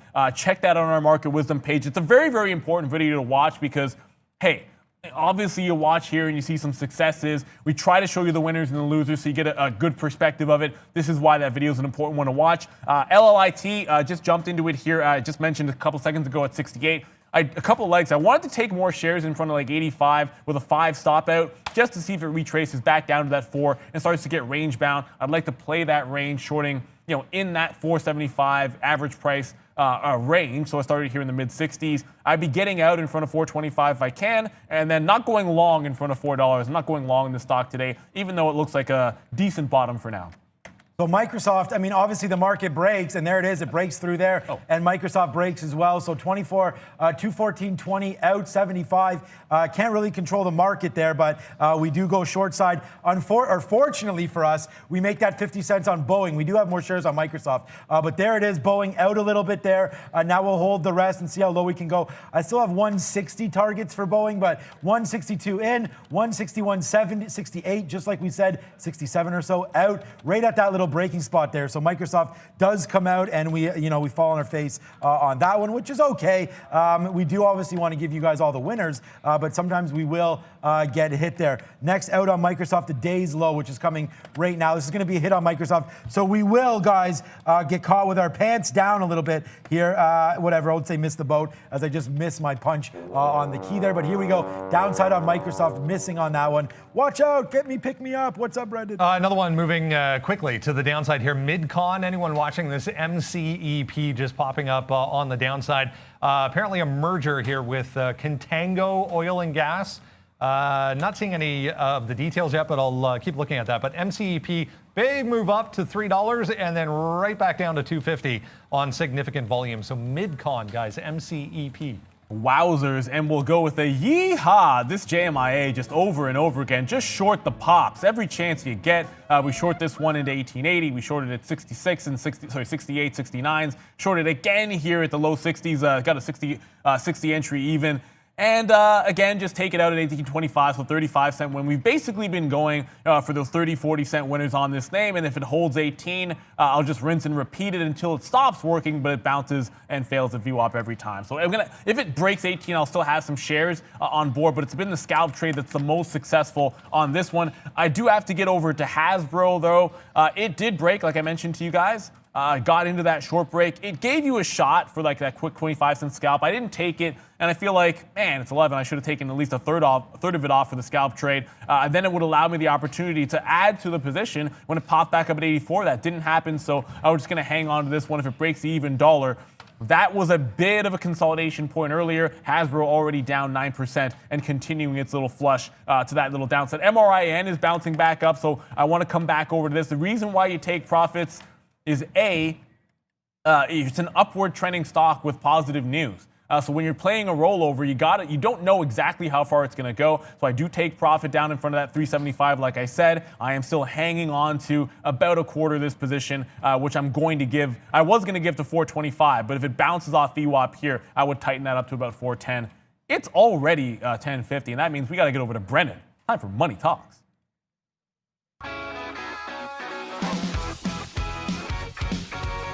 Hey guys, 10 minutes to 11. Let's have a look at currency land here. A couple of things to focus on today. I want to start right at the top. The euro under pressure. Right across the board, some US dollar strength coming back in with these COVID cases popping back up. A lot of people going back to the US dollar as far as an investment. So the euro, you can have a look at it back below. We were talking about 119 back on Friday. So 118 down about 0.5% at one point, 0.4 right now. The Canadian dollar also down 0.5% here, 75.73 for the CAD at this point. British pound also under pressure. Both of these guys popping up. Japanese yen, Swiss franc on a volatility kind of play. Back to 105 for the yen. 27.27%, 0.38% for the Swiss franc. We have Australia, New Zealand lower. The rally in Bitcoin continuing. Another 2% today. We're above that 13,200 level, which was a bit of a pivot. Last week got up to that point a couple of times and failed. So let's see if we can start holding above 13,200. Maybe it takes that top off. 2% again today. Look at Ethereum not participating today, down 1.3% for Ethereum. Guys, back over to you. Come on, Ethereum, you can get going. Okay, so Snapchat short, out a little bit here. Not much happened. We did go short at 50. We did get out at 41. Then we got out at 50 again as it's just bouncing around. So we're going to hold this one about upside to, where did I put it? 41.85, so we almost got there and then snap back. So we'll wait to see 41.85 if that's going to come into play or not on that name. And then Boeing, yeah, man, it does make a move down to 161 and change. So that's a nice little win if we can get it there. But right now we're just holding out hope on Boeing continue to crash down. You see the futures right back to where we were at open. You can see there's the big spike off the open. We're just dropping a little bit below that now. That's where that acceleration came from. Like we said, we were thinking that we could have gone back to the upside there, and then that negative coronavirus relief talk happened, and that's where Microsoft started going down. So we took a shot on Microsoft, well worth it for us, and we turned negative on a stock 5 for 6 today, and that's just what that's going to be because we added Boeing to the mix here. This is a nice little win right now. This is 55 cents in the money, so if we take the bid, it's 60 cents. We'll wait to see if it keeps coming downside. I still have about a 160 peg for Boeing here, especially if this market gets worse, guys. Yeah, and LLIT, we'll go Superman with this one. Got this little top on the pop almost perfectly. Now, it's a little bit deceiving because this is where I wanted to start the position, but I definitely wanted to add to it if I got 80s. It just so happened to turn at 70. I didn't know that's exactly what would happen, but it did. I'm going to get it out. Like I said, once it broke 450, I start taking it out on the way down to this 420 mark. If it breaks the low of the day, I won't have any shares on for this one because it's already gone so far. I think 4 has already held once. I think it's almost a breakdown trade if it goes again. We'll continue and we'll go with a backflip action on Hasbro. Sometimes it's not about when you get to the party, even if you're late, it's whether you're well dressed. That's a nice suit, actually, now that I look at it. Hasbro, there was a bit of a bid at 83, so I took the scalp trade the second time for the third for 30-cent win. Now, I'm just going to hang on for dear life to see if this one's going to go all the way down to 84. So, I mean, Hasbro, you do look, and it should have some support down at 80. I'm at least thinking it would. That was certainly a bit of a sleepy action for weeks, months, 75 all the way up to like 85, and then 80 midpoint seems reasonable for me for a target. First things first, has to hold this 83 break. I took it low of day 83.50, so that'll be in the money. If 83 goes, maybe gets past that 75 mark, then I would consider at least trailing it to a break-even stop. Seems reasonable at this point to throw it back at 83.50 and not have this winning trade turn into a loser. But the market just continues southbound. Well, that's the thing. JMIA, baby. Okay, Snapchat, yeah, we'll check out JMIA. Snapchat making moves downside again. We're another 15 pennies in the money on this name as the market keeps on going. I mean, look at this short initially, guys. 42.65, big time short now to the downside. That is more than $1.30 in the money right now. But since then, we've gone short again at 41.80. Then we went short again at 41.50.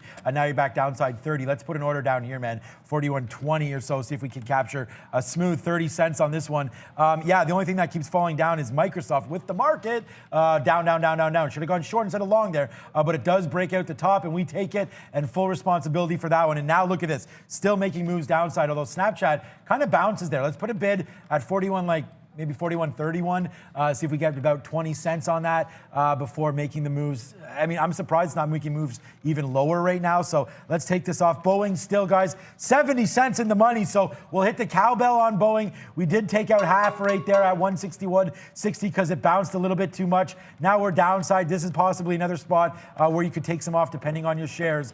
Might be a good spot here as the market just continues to fall down. Definitely play with some house money, guys. If you haven't taken Boeing off yet, I would do so right about now. Yeah, and speaking of taking trades off, I just sort of mentioned it to you just a second ago. I sort of said JMIA under my breath, but it just broke the low. Exactly where it slows down. Look, you just go to Friday's action, and right at the close, this 1760, it bounced off that price once. I'm not going to be adding to this unless I get a pull. I want to pull back into 18. I also think that it's going to run into some support down here. And like I said, I never like to look a gift horse in the mouth. If I can take $1 on this trade, I'm going to go ahead and lock that in on JMIA. A couple of other names that are sliding to the downside. You're going to see I got a bunch of shorts on MRIN.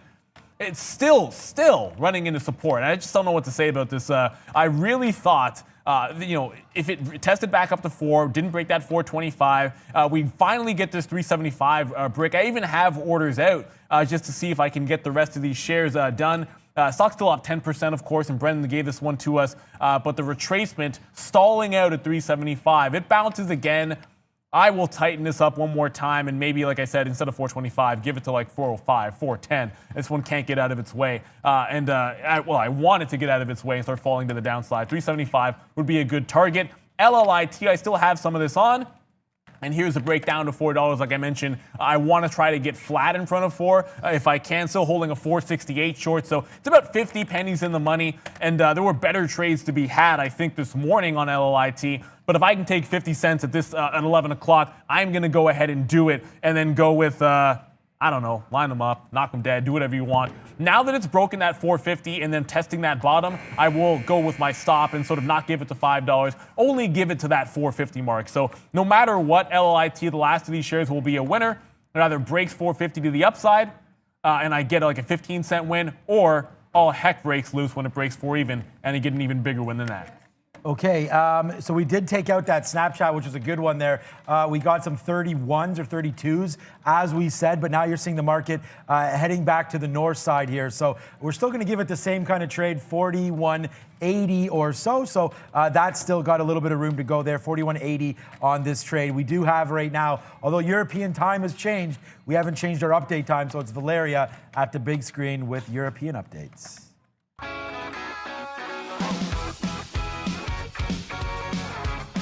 Hey guys, European shares fell on Monday as Italy and Spain is imposed new restrictions to control COVID-19 cases.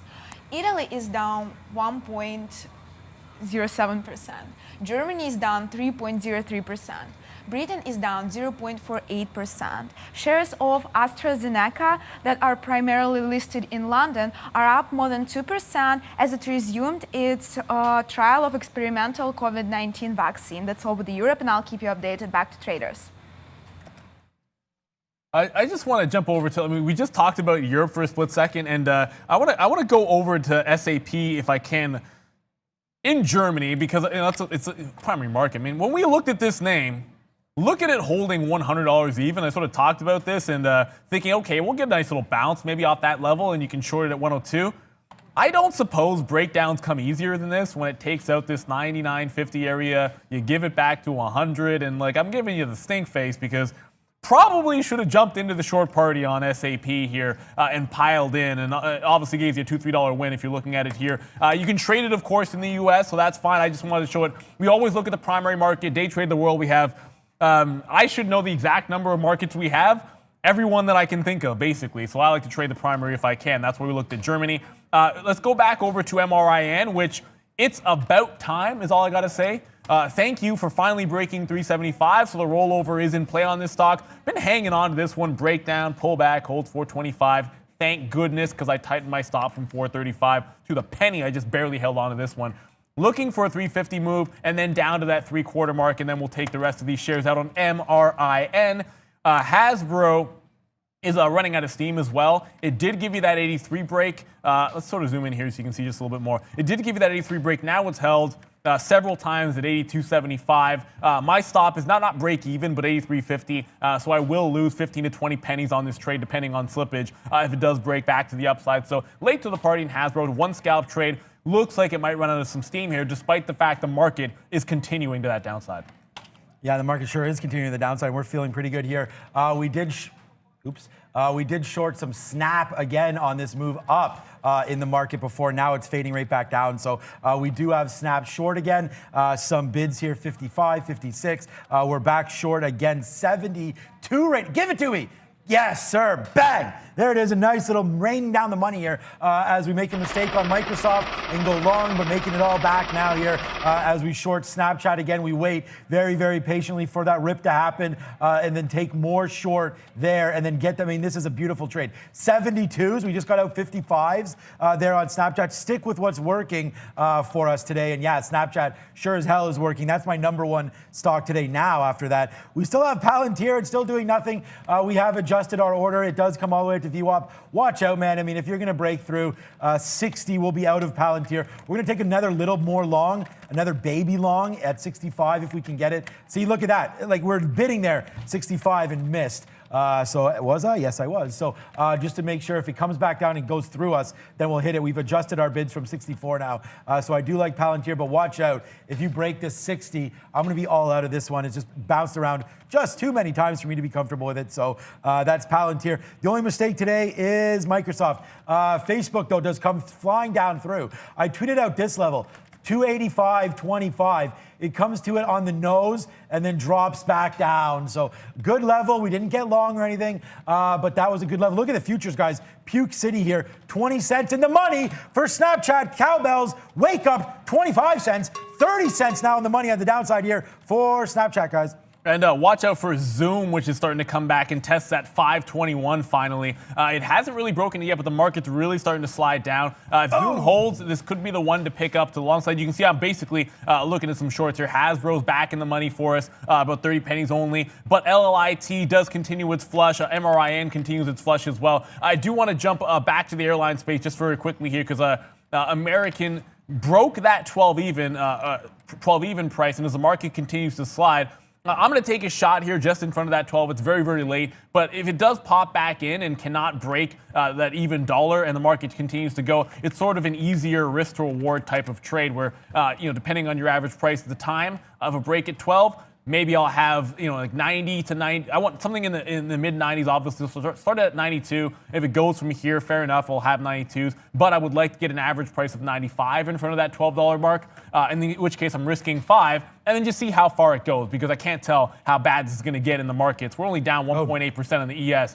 But it doesn't feel like we're catching a bid anytime soon. Yeah, and we just keep on ringing them in here. Hit the sirens, alert, alert, alert on all of these names, man. Boeing is just another one here. You can see Boeing just continues to go to the downside. And yeah, we shorted this one off that easy break. Got out early here for half as we saw some resistance. Now we're right back down to 160 and change. I think 160.50, a good little target here for Boeing. In the money, 97 cents on this one. What's up, B? Another one pretty weak today that's been a recent high flyer. Nano Dimensions, you remember, ties to the EV space, guys. NNDM, big offering announced in the pre-market here, just starting to look like it might want to roll over again to the downside. Decent volume for NNDM, guys.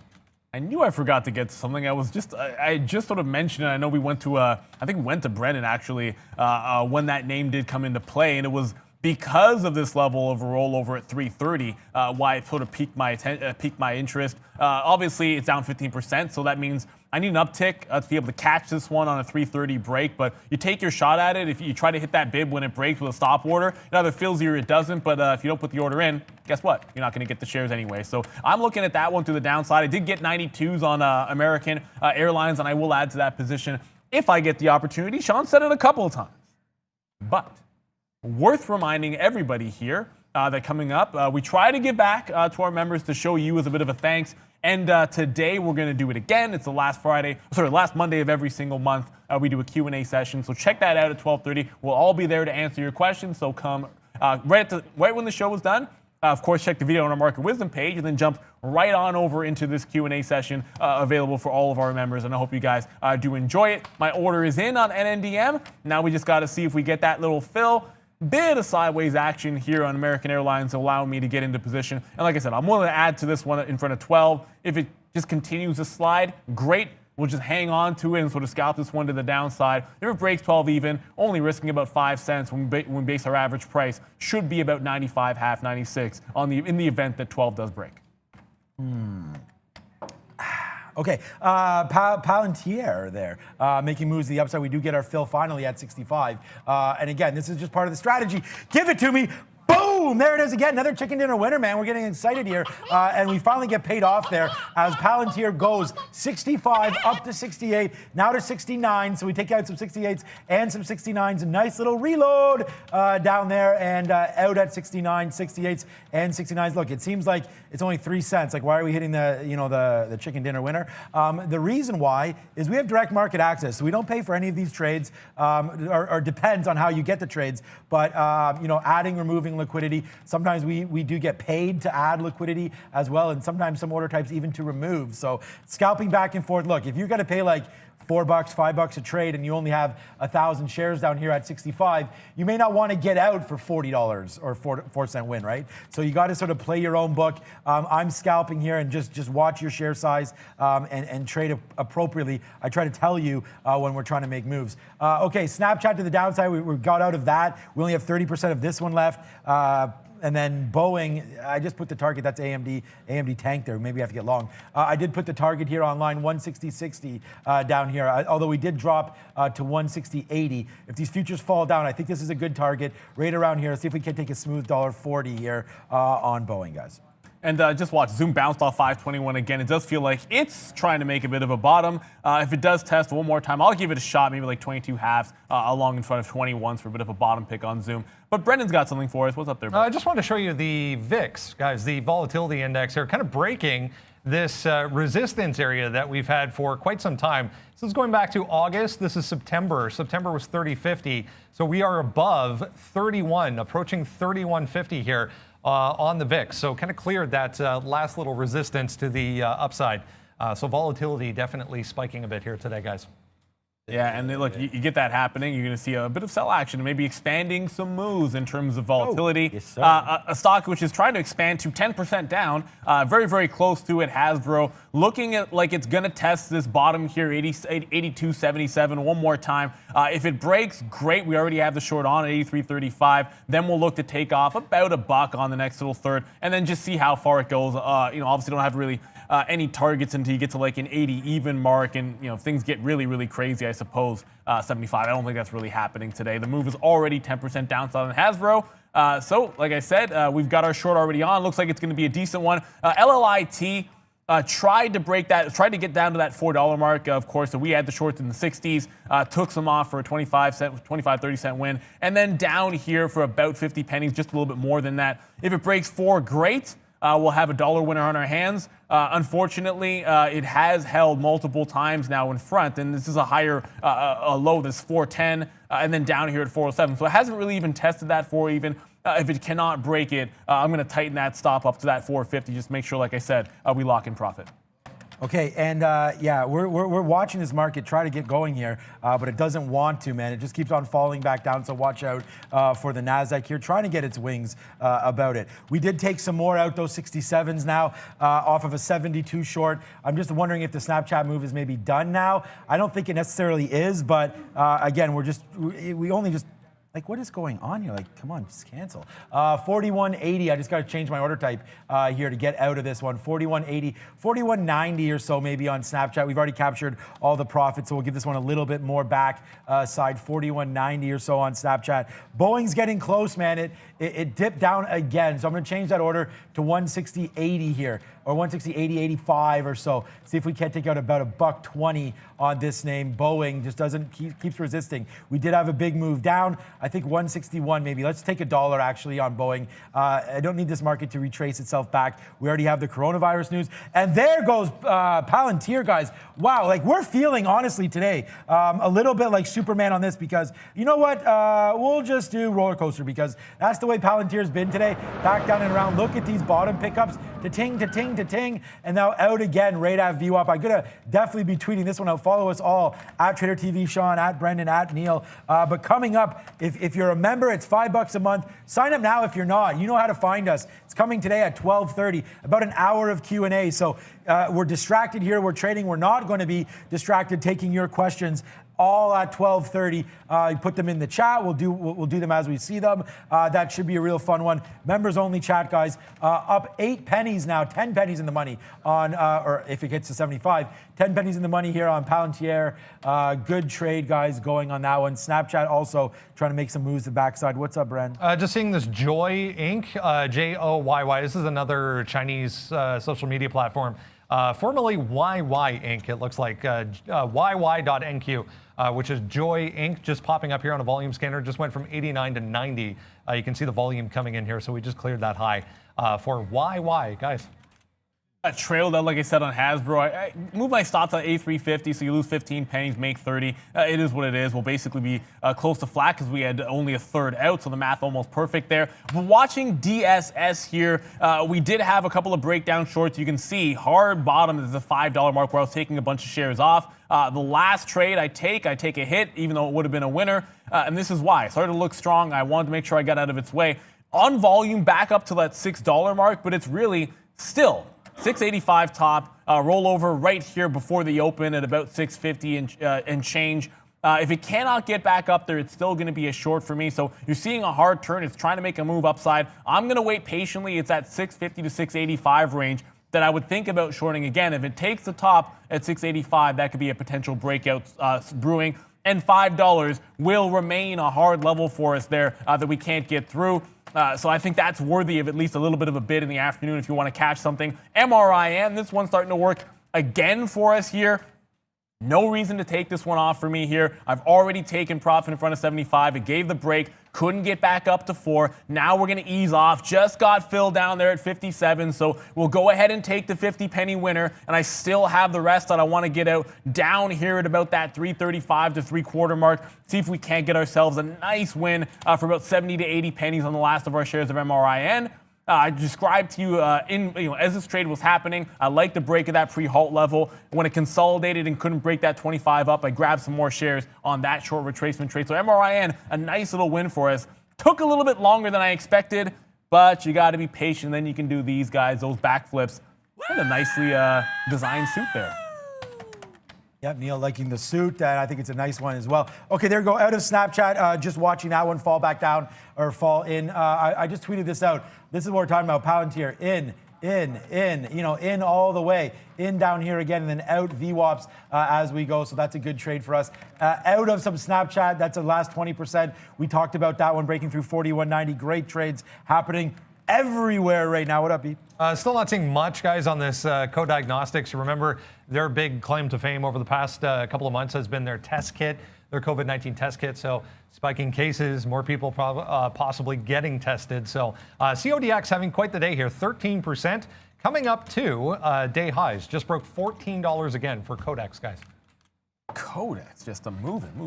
I mean, the who's who of Co-Diagnostics, Codex, and Kodak. Don't forget about KODK, guys. Another name here that always should be on your radar at least. Look, if you guys have hot lists or watch lists, things like that, keep some of these names. Like I'm noticing CODX, Sorrento, SRNE. Here's another one, Kodak. Okay, futures going downside here. Just keep these names on the watch.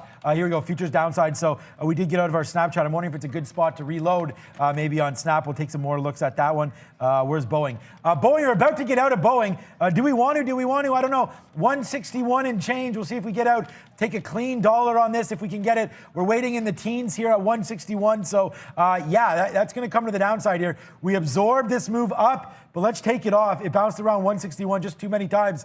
Put it a little bit lower, maybe 161.10 or so. Put a bid there and see if we can't get out. Just 67 cents in the money. And our Palantir, beautiful out, man, 75. Let's just keep on getting this one in and out. We're long at 65s. 10 cents on Palantir and almost $1 now on Boeing, guys. And AAL, like I said, I would take some shares in front of that $12 mark. Start to come back in here. I got 94 as my average price. One more fill, and we should have exactly our target. But if it rolls over now, I'll be perfectly happy. DSS, I did want, like I said, when talking about like seconds ago here, 650 is where I really wanted this thing to test back up. It's still grinding higher, guys. I mean, that hard bottom at 5 even, and it's still trying to push on volume for now up towards those pre-market levels where it failed. Like I said, if it cannot break the high, I'm going to jump into a short on a rollover. But I want it to turn and then jump into the short. That's the way I like to play it.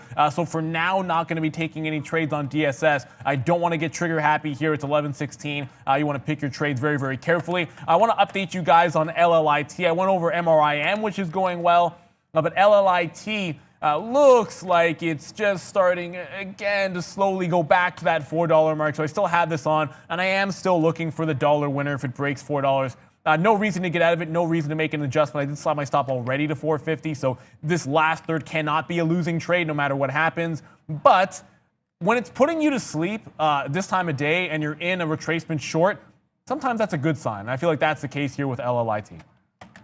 Okay, we're watching things fall down here as the market looks like it wants to break as well, Neil. So watch out here, falling down. And that reminds me to tell you guys that it is celebration time for Boeing, and Boeing comes out there for $1. Take out 50 cents there, then $1 there, so $1.50 in total on Boeing.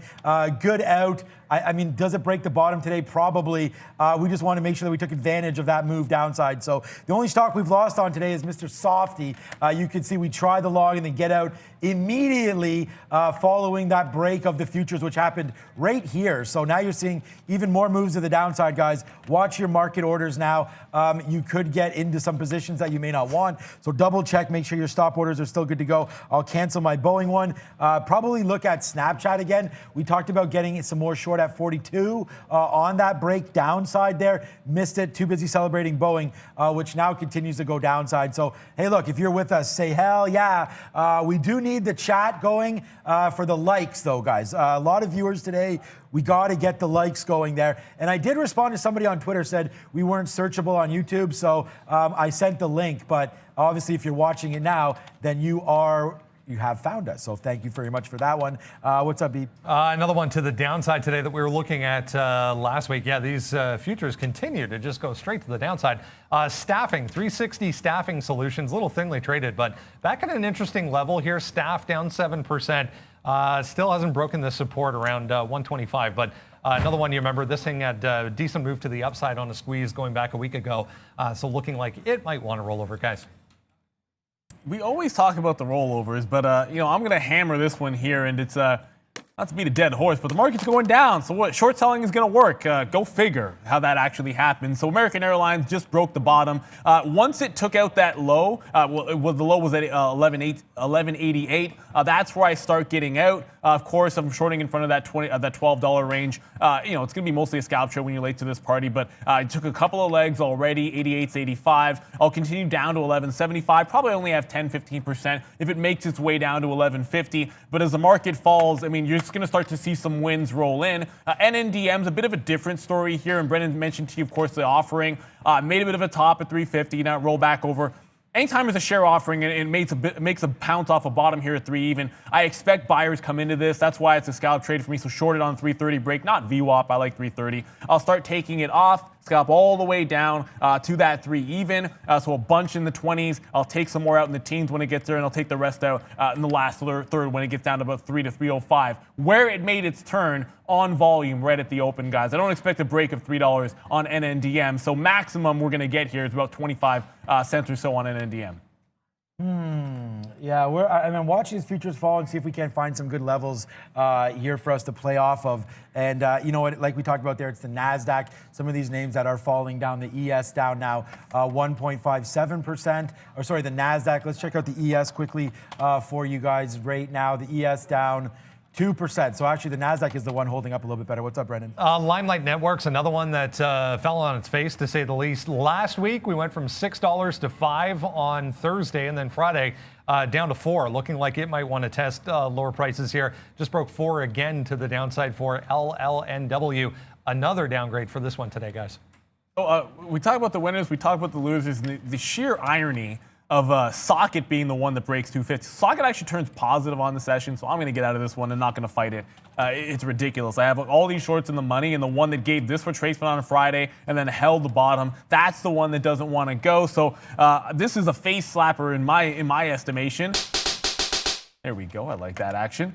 Perfectly done, by the way, you guys. Fantastic with these graphics. I got to admit, I love that one there. But the other shorts all working out for us here. Like I said, American Airlines continuing its rollover, but I'll take some more out if it gets to the low 80s and then that mid 75s, and then try to hold on for at least like a third of it, maybe a quarter, maybe even less than that, down to like an 1150. This market at some point, I'm thinking might catch a bit of a bid, and now that it's made the move down, I would have added one more time here at around 97.98 in front of 12. Not going to do that now that it's already pushed down and broken the low. So no adding to this position if it comes back in. I'll still give it to 12 even. So my average price 95, so risk about 5 cents. We've already made more than that on this trade, so it can't turn into a loser. Just hang on to these shorts for dear life. MRIN holding 350. So that 413 short, 60 cents in the money. I wanted more than this, but at some point, if we can't even take out these opening range bounces here, 335, and then the higher low put in at 312, if we start to round off here at 350, going to tighten the stop up to like 385 just to make sure this is also a winning trade, and then see if we can't test down for a bigger win. But tightening the stop when you're letting these things run in the money makes sense. With a trailing stop, either put it at a level. I like the level here at 85, or you could just say, something along the lines of a percentage or maybe 25 pennies, something along those lines. I just like a trail here at this time of day on MRIN. Don't want this to get too far out of hand if it starts coming back on me.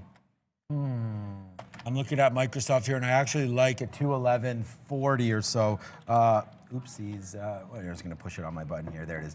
211.40, sorry. There. Look, I see a lot of you guys messaging me on Twitter. We'll get to those after. And if you are looking to ask us any specific questions, right after at 12:30, man, we're going, hopefully we're going hard on some of the questions. We'll do it won't be like the lightning round like Kramer does, but hopefully I can just bounce off some questions. You guys have any talks about stocks or how we trade, where we learned from, et cetera, join us at 12:30 today if you're a member. It's only $5 a month as well. Hit that like, hit that subscribe, and definitely hit that share.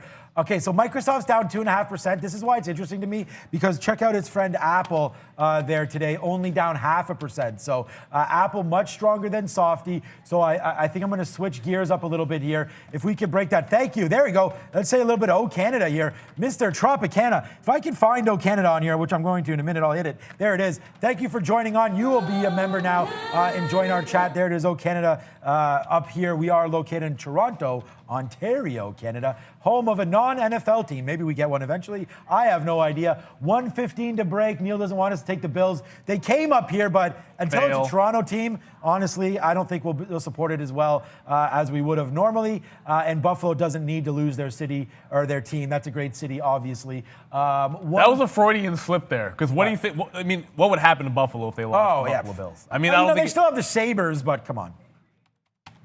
No comment. I'll leave the Sabre talk alone. not to harp. Look, I got nothing against the Buffalo 4 Sabres. Super Bowls, man. We lost every single time. You know what's funny thing about the Sabres? I will say this is I was actually a big Pat LaFontaine fan back in the day. So I was McGillney. There you go. I mean, LaFontaine, Pat, Alejandro McGillney. beasts. so I shouldn't hate on Buffalo. But I'm going to like NNDM here. And we have a man at the desk here. His name is Brendan. He brought the news, the share offering to you guys there. I like this on the rollover. And it was this break at 3:30 that I was more interested in. Yeah, VWAPs there. I really don't care too much about VWAPs, so I did short it anyways. It started to bounce down. I said I'd take some out in the 20s, did that. Want to take the next third out in the mid-teens. I took some out, didn't get the rest here, down at 16. And I told you guys probably 25, 30 cents is all we're going to get, so that's why I'm taking it out in those stages. Don't expect a huge retracement. $3, such a hard turn off the bottom there on volume at the open. I would expect that maybe you're going to see a buyer down there on level 2. And that's why it's a hard target down for that price. Getting a bit of a bounce in MRIN. I sort of suspected this could happen. So for me, if it takes out 85, we'll lock in about 25 cents on the last little bit of this position. Our last exit was for 60-penny winner. And this one didn't really threaten us too far off that top. If it did, I just want to maybe throw up the 3-minute for a quick second before we go back to Brendan. If it does take out that high, just watch out for a Friday afternoon's top at 470. I wouldn't be doing a breakout trade here. I'd be more interested if it took out that Friday top at 70. Brendan, what's up, bud? I just noticed AstraZeneca here, guys. We were trying desperately for quite some time to get back to 53. You can see it was in that tight little range just underneath 53 there for a better part of an hour. Finally breaking downside here. So even AZN still up on the day, but just testing new lows for AstraZeneca, guys. I told you. Remember I did the yawning graphic and some people laughed a little bit at that because, yeah, AZN, like some of these COVID names, they just don't get going on this news. I don't think they're going to make very much. AstraZeneca did say that their profit margin's about 20%. Seems good for me on that. But I think drugs and vaccines normally have obviously 500% maybe. I don't want to say anything, I don't know. But it just doesn't seem like it's a large enough profit point for them. So yeah, AZN, Moderna, J&J, it's great. Thanks for saving the world. But as far as the stock, I'm invested in AZN around 54. So I don't know, a good dividend, but not really doing anything. That's why I picked that stock. I'm already long into J&J. So Apple right now, I love this 115 break. I think there's a lot to do with that. That could come back to the upside here, especially if the market does find a bottom. So I do like that trade. The only stock I'm in right now is the same PLTR, man. We just keep on hitting that and going to the upside. I mean, I'm light right now. I wish there was more that I could get into. I just don't really see anything right now. XOM, CVX, those are all reporting this week as well. I think that's Thursday or Friday. Big oil patch plays coming, and we've talked about it. We even talked about it with Mr. Wonderful, Kevin O'Leary, on Friday. He picked CVX.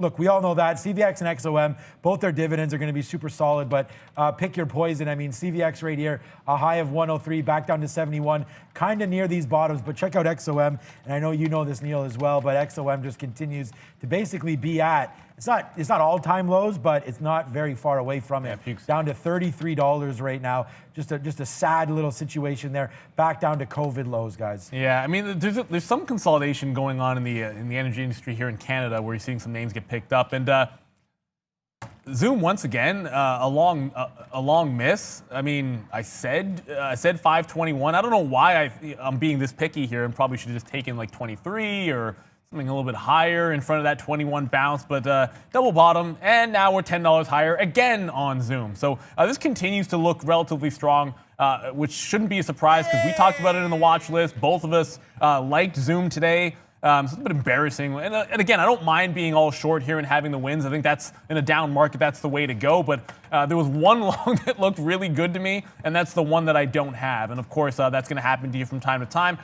Just to come back in here, normally at this time of day, we're thinking about the European close, but they did have their time shift. So still another hour to go for SAP over in Germany, and it's still brushing on its low. So this has been getting absolutely crushed, and there was a trade through $100. If you're trading this in New York, the reason I want to bring it up now, when this closes in Germany in an hour or so, the volume's going to start to dry out. Still might move with the market a little bit. Just watch out because liquidity always grinds to a halt a little bit at lunchtime, but more so here when you do get the SAP closing over in Europe in literally just an hour. So watch out. I know it's a mover. I know it's in play, but things will dry up, and you might not want to be dug in too heavily if that happens and you're trading over in the NYSE. Okay, I hear that we're ready. Are we ready for Brendan, guys? Okay, Brendan, what's up? You were just talking about some oil names there, Sean. I was just noticing crude itself, CL here, the crude oil futures down now 3.5%. We're talking way back at 10 o'clock about 2% move for crude oil. So the fall continues here. We're back to late September, early October levels now for crude, guys. Yeah, not a good look. And I mean, that's part of why we bring that up, Brendan. And of course, you know all about that one. And so do our viewers, as we always talk about the plays that are moving and or not moving. And crude is one of those today. I don't know where to pick up stock, honestly. I'd like to get out of all of my crude plays, like all of my energy space names. I have Enbridge and a few other ones. And we got rid of XOM a while ago, so not worried about that. But here goes Microsoft making new lows. Watch the futures, guys. We're rounding up. We're getting new lows here. Microsoft is the one to short. We saw down 2.5%, 3%. Perfect opportunity. I see some people talking about what do we think into earnings. Look, you can never make calls like of stocks into earnings because I don't really know what kind of earnings they're going to have. But we're right below this 50 period. I love that. You don't stay down here for too long. We were down obviously in March. I'm not going to hold that against Microsoft. But right now it's coming back to the downside. The only thing I'm a little bit worried about was SAP did guide a little bit about the cloud today. And we know Microsoft has that Azure platform and they're big into the cloud as well. But yeah, if we can get Microsoft anywhere around 200 or I mean, God forbid 190, then it's load up the truck. So I like Microsoft into earnings. I don't think there's any problem with it. Do we get back up to 225? This is just a week that's going to be very, very telling for traders because of all the earnings. So definitely watch out for Microsoft this week. I like it, but you got to watch out for all these earnings, man. Facebook will drag it down. Everything will drag this down. And bit of a shot in the DSS, shot in the arm to the upside. I quickly shorted it, reversed when it took out that 685. So new plan, of course, on the breakout trade. Got to give it to somewhere. This lower high that it put in at 660 is going to be as good as any. If this is a failed break, I'm going to be looking to short this one. I mean, obviously, if it takes out 685, I mean, a lot of people are looking for that afternoon push. It's already put in volume. We talked about the buyer at 5 even. But if it cannot sustain this move and we fail back below 660, then it's right back to thinking it's going to be a short play on DSS. Don't want to have a good stock turn into a negative one. That's why I don't want to give it past that 660 mark, and we'll wait patiently for that short. You got to be willing to miss it sometimes, so I want this one only if it's below that 660 mark on the short play. As much as it seems like it's stalling out here, the story not done yet with this name. So I got 89s because I got slipped to the top. If it takes it out, I'm not taking any shares off until it breaks 7 even. Got to go more than 10 cents if I'm risking 20. Okay, CVE, massive today. Just getting a note from NASDAQ Canada. We could check that out very soon. Thank you, Monkey Shiner, right now for the 20, smooth 20 there. And you're welcome. I guess this was, I didn't do anything about DSS today, but I guess that was Brendan and or Neil talking about DSS today. Thanks to Brendan. And again, guys, look, thank you for supporting the show. And that's why we're working here as a team. Neil, Brendan, myself, and then Miss V on the chat. So, okay, what is this note here? I did get a note from Kevin Uter at VP over there at NASDAQ Canada. Massive moves right now on CXD, which is their dark, that's CVE.to. So yeah, come on, get over here. That's NASDAQ. What? Synovus is down to $4. Oh my God. Yeah, lots of volume happening right now on CVE. Check out NASDAQ Canada for their order types. A lot of going on in the dark. We talk about why you want to trade names in the dark. And those reasons are obvious. Do the research, guys. Anonymity, better fills. What up, Brendan? Yeah, it's a merger agreement, guys. They're teaming up with Synovus and Husky Energy are teaming up. It's an all-stock deal, so that's the first thing.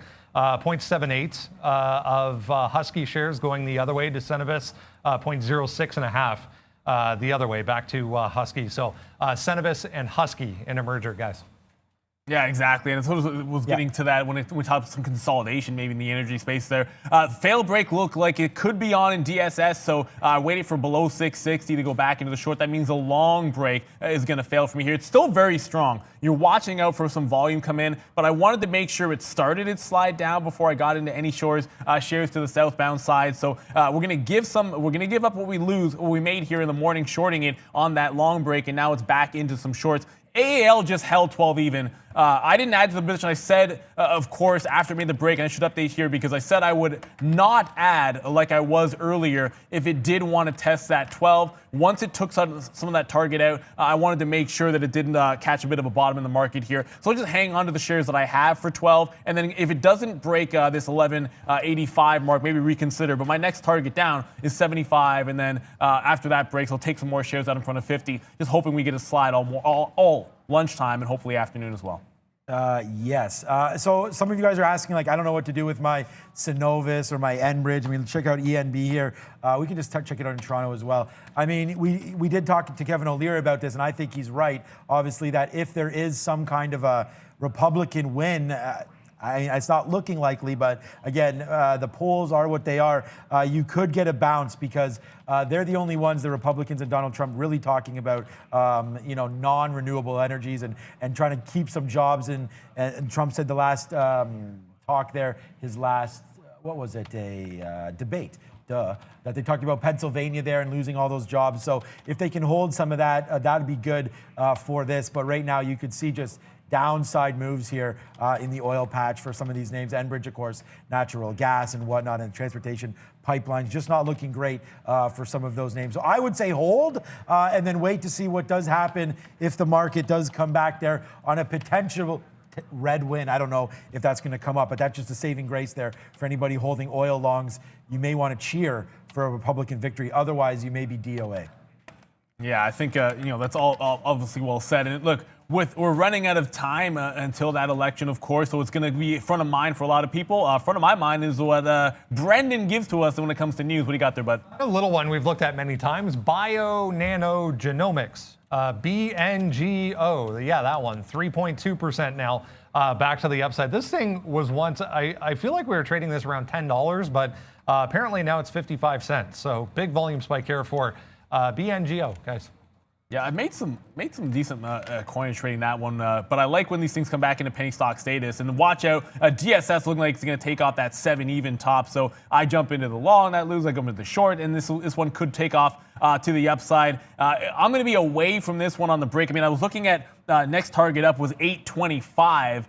So if 7 does go, it certainly has some room. But I'm going to stay away from the short until it at least tests that level. And if you can't beat them, I'm going to join them once again, guys. So I want to go to BNGO, if only because anytime I see this break a level like this, 55, it's an even dollar. It's also sort of a pullback range. If it goes below here on BNGO, and again, you're only going to make probably a few cents, so you got to size accordingly on this trade. But it's already put in a bit of a top.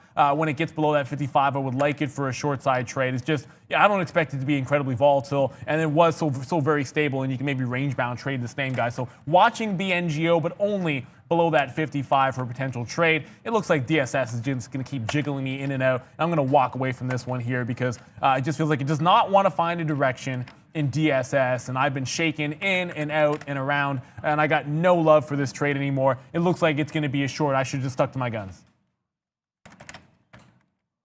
Oh, that's right. Sean's actually in the bathroom right now. I want to go to CVE for a quick second here. Under normal circumstances, what I would be doing on a stock like this is fading off of every single key level, going long in front of every single bid. But as was just mentioned, this would be potentially an all-stock deal, which means stability could be a little bit deceiving here. That means you can't just stick to this 15 penny range and assume it's going to hold it. If it was a cash deal, that's what I would do. Unfortunately, that's not the case with CVE. So as much as it looks fantastic for a scalper or like a market making style trade, which normally is something I'd be involved in, I'm just not going to trust CVE as far as I can throw it with these levels here, 415, 435. If it breaks those, however, momentum-wise, yeah, sure. Other people that get caught in those moves could be worth a couple of pennies for you if you take a break. Brendan, what's up? Wow. Just noticed the volume on this, but I was going to mention this Zedge. If you remember, end of last week, we were trading this ZDGE. Had a big move up to 3.5, but volume pretty scarce here. Slim pickings, 250 gave you a fade there off of that level from Friday, but not really doing a heck of a lot for ZDGE, guys. I do actually remember that Zedge. That was a pretty funny name. So yeah, we remember ZDGE. We did have some nice winners off that, but it did come back in. So yeah, watch out for some of those plays there. Zedge looking to go. I still have Apple at 115. We're still trying to do something with that. But right now, if it doesn't want to do something with us, then we're not going to take it. So I'm waiting for that 115 to break there on Apple. That's a possibility there. Bitcoin looks like it's trying to fall down a little bit. I haven't traded much of it today, but you you can see, there's a big move in GBTC downside. Lost on that move, but it's still a move. And it's happening. Boeing, good outs on Boeing, I find. That was a good one. It's 140 right now, so it's Hydration Nation time. Stay hydrated here. There's going to be, I think it was 2 p.m., I guess, was the next time for, I guess they're going to be speaking Pelosi and Schumer or Mnuchin, I'm not sure, but stay ready, stay hydrated for that one. We are coming back up, though, guys. If you're just joining us now, make sure if you wanted some one-on-one, kind of like an AMA, we got this idea. Ask us whatever you want. It's a members-only Q&A coming up for about an hour, 45 minutes to an hour, and we'll answer questions from members, by members, and for members. So there we go. That should be an exciting one to go, and that's only an hour away from now. So hopefully the feedback is good on that. We're doing things different for you, and we're going to give you a more one-on-one look to all of us there in about an hour. And I said it. We'll try to wait patiently and be the short back in on DSS, but it just keeps falling. So we're going to jump back into this one, and the breakout trade doesn't work. You wait for it to fail. This is a fail break at 85 altogether. So this one I'm actually going to go for. I like this retracement, and let's see if we can't get it back down to this 6 before we start thinking about taking some shares off. It just feels weak, and I got to stay with the party as long as I can. The market's catching a bit of a bottom, and so I got to go back over to this AAL. And I wasn't really going to take anything out until it broke 85. But I might have to go ahead and start taking that 10-cent scalp if it does test back down for at least a little bit, because I've only gotten just about a third of the position off so far, despite the fact that it did already make like a 10-cent scalp win for me. If you're shorting for a 5-cent risk, you should maybe be taking a little bit more aggressively off for a 10-cent winner. That's probably on me. So if it goes back down there, I'll take a bit off at that 85 and see if we can't get it down to that 11.75 range. DSS continues its roll, but it gets to $6. That's when I want to take some shares off on that name. The market continues to flush. Carnival Cruise has already made a bit of a bounce, but if we break lows here, you can actually get Carnival off of the low around a $14, and this would be like a 95 break. If we continue this slide, you'd only be risking about 5 pennies. So a similar scalp look. Now, I'm not necessarily loving this because I'm already in American Airlines, so no need to double down. I could always just take more shares of American off a similar play rather than jumping to a new symbol. But just worth noting, it was the weaker name. And it continues to be on its bottom. I've chosen the airlines here, but you could go to Carnival as well. Brennan, what's up? Just got another alert on this JFrog. So starting to head back northbound here. Yeah, just breaking through 90 right as we speak here. Some volume coming in to JFrog. If you remember, it got all the way to 95.5 early on, but 6% still, guys, for JFrog. Yeah, how could one forget JFrog? JFrog. Okay, I'm not going to forget it. We're going to go over to it now and have a quick look. Oh, Frog. I'm doing JFrog. Frog. Good catch there. $90. Okay. Yeah, this was a recent IPO. We did trade this on IPO day. And if you're just joining us for the first time, we do have different looks here, right? So back and forth here, different time frames, different charting periods and whatnot. So that's why I like to look at. JFrog comes out at $60 IPO not too long ago, and now making moves to 90. Why won't this happen to Palantir? Bought some more in my account today for that move. 6% upside. Watch out, 90, 85, 91. This is not a horrible spot, man. $91 for JFrog.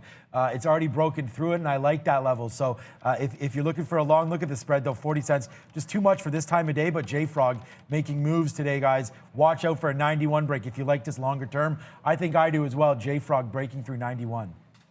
Speaking of breaks, we already looked at Duncan this morning, of course. This is on the watch list, potential takeout at a cash price of a 106.50 at least.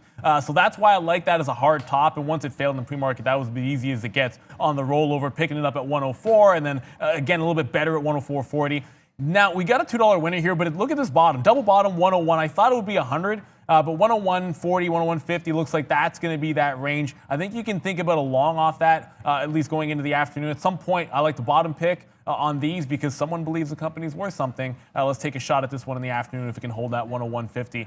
Brendan, what's up, bud? A lot of things to talk about on this side of the border today. Here's another one. MIC on the TSX here in Toronto. Genworth MI up on a Brookfield offer. So Brookfield offering $43.50 per share for MIC in Toronto. 24% on that, guys.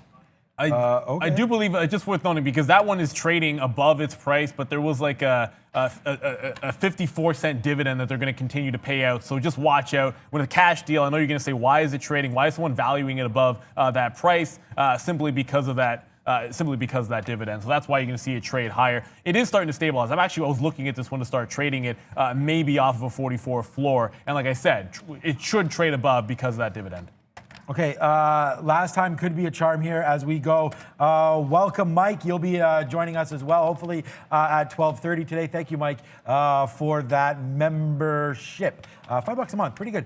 Okay, we're just watching Palantir here. This is what I'm talking about. Might be the last straw. We do go long 65. It's absorbed this whole market move down to still stay positive. So our out's going to be coming up, man. If it breaks through 59, and I mean, this is the thing. We're long at 65. We'll take a small hit if it does break, and then other than that, we do have a nice little long side potential here. So again, back up to 70s. So we'll take about a 5-cent worth of risk here, both sides. This is about the riskiest we've ever had it today because we're in the middle here of this trade, and this time it actually breaks back down. I don't know if it tested 60, but our out's going to be if it breaks through that and prints 58. So watch out. Futures look like I was going to say maybe they're getting going, but now it looks like they're going to reverse to the downside again. So what a little bit of a bloodbath today in the market. We've been short lots of names. Our biggest short and best short of the day was Snapchat. There we've had Facebook to the long side. Oh, we did have Boeing, which was a nice short. A beautiful out. Despite what's happening, Boeing's still sticking upside here. So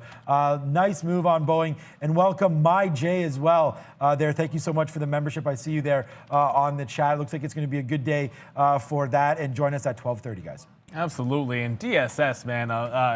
I want you short. I got you short. We can do it the easy way or the hard way, and you're choosing the hard way. And it looks like it's going to test one time again, and I shorted a pop here. You can take some out down for like that 20-cent win, get some more at a better price at 50s. If it gives me another shot, I'll take that out for a 20-cent win. On the way down to what hopefully is a $6 move, it just feels like, the read was good this morning on it. Then it got out of hand at the top there and probably overtraded a bit. Now I feel a little bit more comfortable with the short that we have on. It feels like the failed break that I was part of. And if you get caught in a failed break, maybe it gives you more confidence that that's exactly what it is. So let's see if we can't run this to the downside on DSS. I need to get back over to not LLIT, but we're watching JMIA all morning long here. And, I talked about getting out for a $1 winner, and it goes a little bit further, but I was just anticipating that pre-market bottom might hold. It ends up doing that, but now we're right back up at this VWAP plane. If you look at this, every single time I was shorting the pops, it was right here. So it's hard for me not to look at this at 1850 and jump into some shares here at this time. I wouldn't have as much confidence in it as we did every single time on the way down, but if you have a level, want to jump in if it's going to be a third of the risk or half or something along those lines. The pattern is still there, still in a downward trend. It's gotten back to positive. It's still positive on the day, but it's been shorting the pops all morning long in JMIA, and that has worked really nicely for me here today. It's my number one stock. As you can see, it wasn't really any trouble with any of these shorts. Let's see if it can't happen again for us on JMIA. I see some of you guys talking about CCL. Yeah, it just keeps going down. What's up, Brendan? Yeah, travel names can be included with these. Travel names under pressure, spiking COVID cases. Theater operators also under pressure here. AMC, another 7%, almost 7% today. This one, though, CeneMark, the other operator in the U.S., 7.5%. A couple of downgrades on CeneMark today, guys. I don't even know that one, CNK. Yeah, we will look at that. What is holding this market up? I mean, I haven't really found anything, any big cap names that seem to be doing anything today on the high side. I mean, I don't know what's holding this market up right now. I guess nothing, but I mean, we're going to wait to see. Trying to find something to pick. I like Facebook long. I think this is a good opportunity to dig in with their earnings coming. But again, I don't know if we want to pick any longs here, guys. Yeah, I mean, as I say that, I'm basically all in short, and it's been that bias. The only miss in terms of longs, I think, obviously, is going to be Zoom. We've talked about that several times. It's even starting to come back in here, and at some point, if we don't find a ramp, maybe we get another test of that 21. And I don't know how many times I would go to that well, having missed some long trades. The last time could burn you, and it is what it is. I'll probably end up having to stay away from it, as good as it's looked on the breakout, and then consecutive pullbacks. If it tests that price again, there's just no way I'm stepping in front of it. So you miss a level break, It comes back, it gives you that shot the third time, maybe the fourth time. No, I'm going to stay away from that one altogether. I do want to go over to the to socket just a little bit here. I tried the short, like I told you about, in front of 250. It did not give me the win, but jump to the higher time frame just to give you an idea. There was on Friday this 260 level, both is a bottom. When it finally flushed back down, this was the top end of the range. There was a failed break here at 260, so I'd revisit this one if it does feel like a socket is going to continue to be a sell. It's back to negative. I'd rather have that in the afternoon and wait till after lunch for it. No waiting in DSS, however. Roll the dice on some of these bad boys, and let's see how it works out for us here. Oh, we do get double six. It's funny. It's almost as if that's stacked in our favor. I wish they could do that in the market sometimes, and maybe we wouldn't have messed around with that off the high of the day. But it's starting to continue this rollover. Just watch out.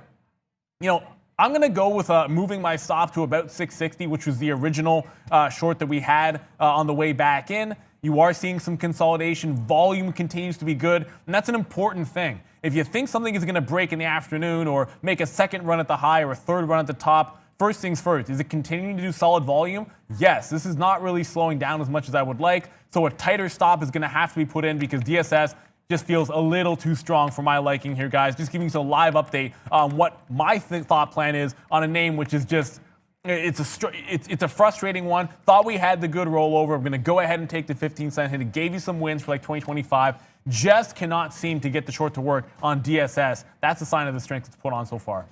Yeah, I mean, that's the thing. We don't know what's going to happen. We're just trying to trade the best names that we can and get you the movement here. I see Jinko Solar moving around today as well, and a lot of people talking about that name. So JKS NY. There we go. Yeah, a lot of IPOs recently over there on New York that we don't expect to be on New York. But there it is, 64 change. We're right at this VWAP for a 1 minute. Jinko actually only down a little bit right now, 0.3. It was down a hell of a lot more than this. So we can look at a daily chart. It's pulled off, man. It looks a lot like Fastly. 92 down to 64. Watch out. I still think this one can fall again. Very much in the limelight with the election here, renewables. We keep talking all about that. Where's Tesla now, actually, Neil? Now that we've, is it not now?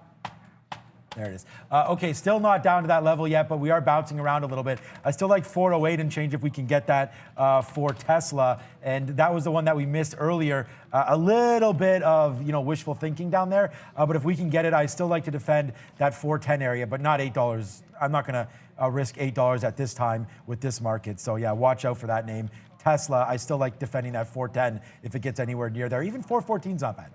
And here comes that JMIA. I mean, how many times is it going to bounce off you? We'll just turn on a dime. This time we take it. Average price is going to be that 37s here in front of 50. I'll start taking it out in front of 20 like I just did. And then 18, and then down at this little leg here at 1780, which was a bit of a level on its own. At some point, I expected to put in higher lows, so I never think that this win is going to be as big as the earlier ones that we had, and I still have a stop at 1850. Not going to let it go any further than that to the upside. I'm not going long if it breaks 50, but I'll be done with the short once it's on the north side of VWAP. Brendan, what's up, bud? Another recent IPO, guys, we were mentioning a little bit early on this morning. GeoVax here. There was some COVID-related news with this, both on the manufacturing side and distribution side. So they signed a new agreement. You can see big pop in the pre-market, but we're right back to, more importantly, we're right back to these kind of resistance areas from the daily chart. You can see, yeah, we IPO'd way up here above 5. It's down to 350, kind of hugging 350 right now for GOVX, guys. Okay, I'm looking at Apple. I like this through 1450 right here. So we'll take a small little look here at Apple through 1450. Would like it to get it to 115 or so. So a little small look here on Apple. See if it can go only down 0.5. It looks like the market wants to give it some room here. So we'll see if Apple can go upside. I do like this for a trade. Here it goes. We're going to get in a minute once it breaks through. No, it does not. Once it breaks through 114, there it is. So now we're long right now. We'll give it some upside moves here. 114 and change. I love Apple. Keep buying it every time it goes down, not for a day trade, but for your own account. We'll wait to see if it gets up to 115, take some off, and then maybe push even more downside. Watch the futures starting to go. So we're long in Apple and giddy up already with a nice little 10-cent mover here, Apple. Yeah, and back above that 50 is JMIA, so we'll take the scalp in the last little bit and then give up that trade altogether. Now it looks like it's found a bit of a bottom, I should say. LLIT doing something very similar, just a little more sleepy. I'm still short here, guys, at 467. I did take the bulk of our profit already off. Last exit was down here at 415, but it continues to hold the low, and I'm still looking for a break. Forward. If it continues to break lower, fantastic. My stop has already moved to 450, so it can't be a losing trade the rest of this, but it looks like it might be running out of just a little bit of juice. I mentioned that I was going to do this in American Airlines, that if it came back down and retested the bottom, I'd get some more shares out. Given how slow it's been on this little fresh move here, and the fact the market is going sideways now, so AL doing the same thing.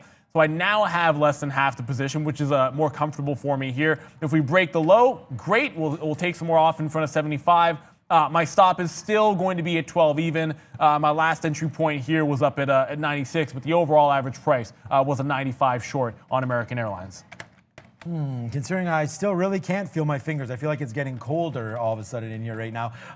Okay, still some upside targets here of Apple. It's our position that we're long in. And look at Palantir here. Good one, man. I just wish we would have maybe waited and got a little bit more long down here at 960. I was talking about when that was happening. I'll put another bid down here, but when that was happening, the market was falling, and I just thought that we might have got caught, and we didn't want to load up near the bottom side there. So we'll get some more 61s maybe for an idea that, hey, eventually this 59 might break, and when it does, we'll have to fly out of that one. So we will wait on that to go. Right now, we're still trying to see if Apple wants to go. It did get as high as 60 there. We're long at 50, so 53 to be exact on the 50 break. We'll wait to see if it can go upside. We'll get some out like around 75 if we can get out a little piece. We're still going to give it to the bottom here of 114. So if that does break out, downside and the futures continue to roll, then yeah, we'll get out and we'll get a little hit on this one. It's almost noon, right? So the show's almost over. Make sure you don't forget, we do have a new video coming up, but I know this is something that a lot of the members are looking forward to. It's an Ask Me Anything. It's a Q&A with us coming up in about 35 minutes now. We're going to mow some food down and then get right back at it here. We may still be eating when the show goes on, but that's part of the fun. So join us, get a little bit of a more unique look at us, answering direct questions from you guys, the viewers, coming up right after this at 12:30. It's the second one we've done, but we're going to go for about 45 minutes to an hour this time, pending the questions. Yeah, and I'll be done eating because I eat rather quick, I'm not going to lie. NNDM, I just want to update you guys. It was a nice little rollover trade. We talked about this one with the share offering, just taking advantage of a bit of a breakdown at 330. You're going to see it go sideways, so no reason not to. I have some targets down here. Take some further out at 315 and 310. I can maintain those, but if you see it put in this sideways action at lunch, and this is right at break even, I'll just throw my stop down at the break even. I'm not even going to let it go against me at this point. So the rest of these shares, the final about 40%, cannot be a losing trade in NNDM, maybe like a penny or so, depending on slippage, but that's the absolute max. Otherwise, let's see if we can't get this one all the way down to $3, where I expect to have some support on this offering. Brendan, wow, we're in the thick of earnings season, obviously, and a lot of names to get to this week. Let alone tomorrow. What's up, buddy? Yeah, it's going to be a busy week. It's going to be a lot of names to look at, both aftermarket tonight, before the open tomorrow. Yeah, why don't we just go ahead and do that? Yeah, wow. So take your pick here, guys. It's a bit of a blur. No, God. I mean, Alphabet, obviously I'm most excited about that. They'll continue to disappoint, though, as they always do, and then there's always a move. There's that Twilio we talked about. We took I think $19 or something last earnings season with Twilio, so that's going to be a good trade. And then I just lost my screen. So what else is there? I don't know. Harry Gaines has been on the show before. I was going to say Caterpillar. Just watch out for there, because obviously I almost think it doesn't matter who wins. I think fiscal stimulus and getting those types of things could benefit them as a catalyst. And Pfizer. Not usually a good day trade, but I will say this, when there's a catalyst, that's when you start to look to it. So, whether it's sometimes drug news, which can be lame, certainly earnings is going to be interesting there. Wow, yeah, it feels like we haven't even mentioned this one time. How is it possible? Halloween is on Saturday, right? And we didn't even once mention anything about Halloween. Maybe I just gave a little bit of it away here on what national day it is. Apologies to Valeria if I did, but you know what we got to do before we get out of here. Let's see what national day it is with Valeria. Spoiler alert, Neil. Well, guys, thank you very much for starting this trading week with us. Please subscribe to this channel and smash the like button if you haven't done so yet. And guys, we're back at 12:30 for our live Q&A session. You can find the link at the live chat on our Twitter account. On our YouTube community page. And happy National Pumpkin Day, everyone. All right. I guess now is when most people are carving their pumpkins. I'm wondering if that's why it's Pumpkin Day is now, and of course not Halloween. So we'll wait on that one. Yeah, I think we have about 7 pumpkins right now lining the stairs up to my house, and then various pumpkins in the front lawn part. So yeah, we're pumpkined out at the Katina household. Yeah, I mean, we're sort of the same thing. We actually went to a pumpkin patch with my wife and my daughter, but we already had ours. It was more just to have a little bit of fun. She could run around and do all that kind of stuff. And I am down with anything. We had literally pumpkin waffles the other day because we had some extra. And after we carve, we're going to have some more pumpkin seed love there. So it's that time of year. You might as well do it. Like Sean mentioned, of course, we have that Q&A coming up for members. So come back here at 12:30. It should be good. We are doing it for about 45 minutes to an hour, something along those lines, depending on the questions go. So our way of giving back to you, those of the grace us with your membership. And important question, guys. You hear it said all the time. Do 90% of traders actually lose money? Obviously, trading is not necessarily easy. It's hard. Anything worth doing is going to be hard work. So we're trying to answer that question for you and give you some perspective into what we've seen in terms of traders' successes and failures in our years of being both on the floor and trading ourselves. So that video link is already in the chat. Valeria has dropped it. So do check that out on our Market Wisdom page, of course. But we will be back in about a half an hour for that Q&A for our members. Do not forget about it. For the entire team on National Pumpkin Day, Valeria, my good friend Sean in the flannel, which we need today because it is, I agree with you, freezing cold. And my good friend Brennan giving us all the news and giving me the NNDM win. So thank you very much for that. I'm Neil Roberts. Good morning, good afternoon, good evening, wherever you are in the world. This is Trader TV Live. We'll see you tomorrow, but also in the Q&A in a half an hour. Bye, guys.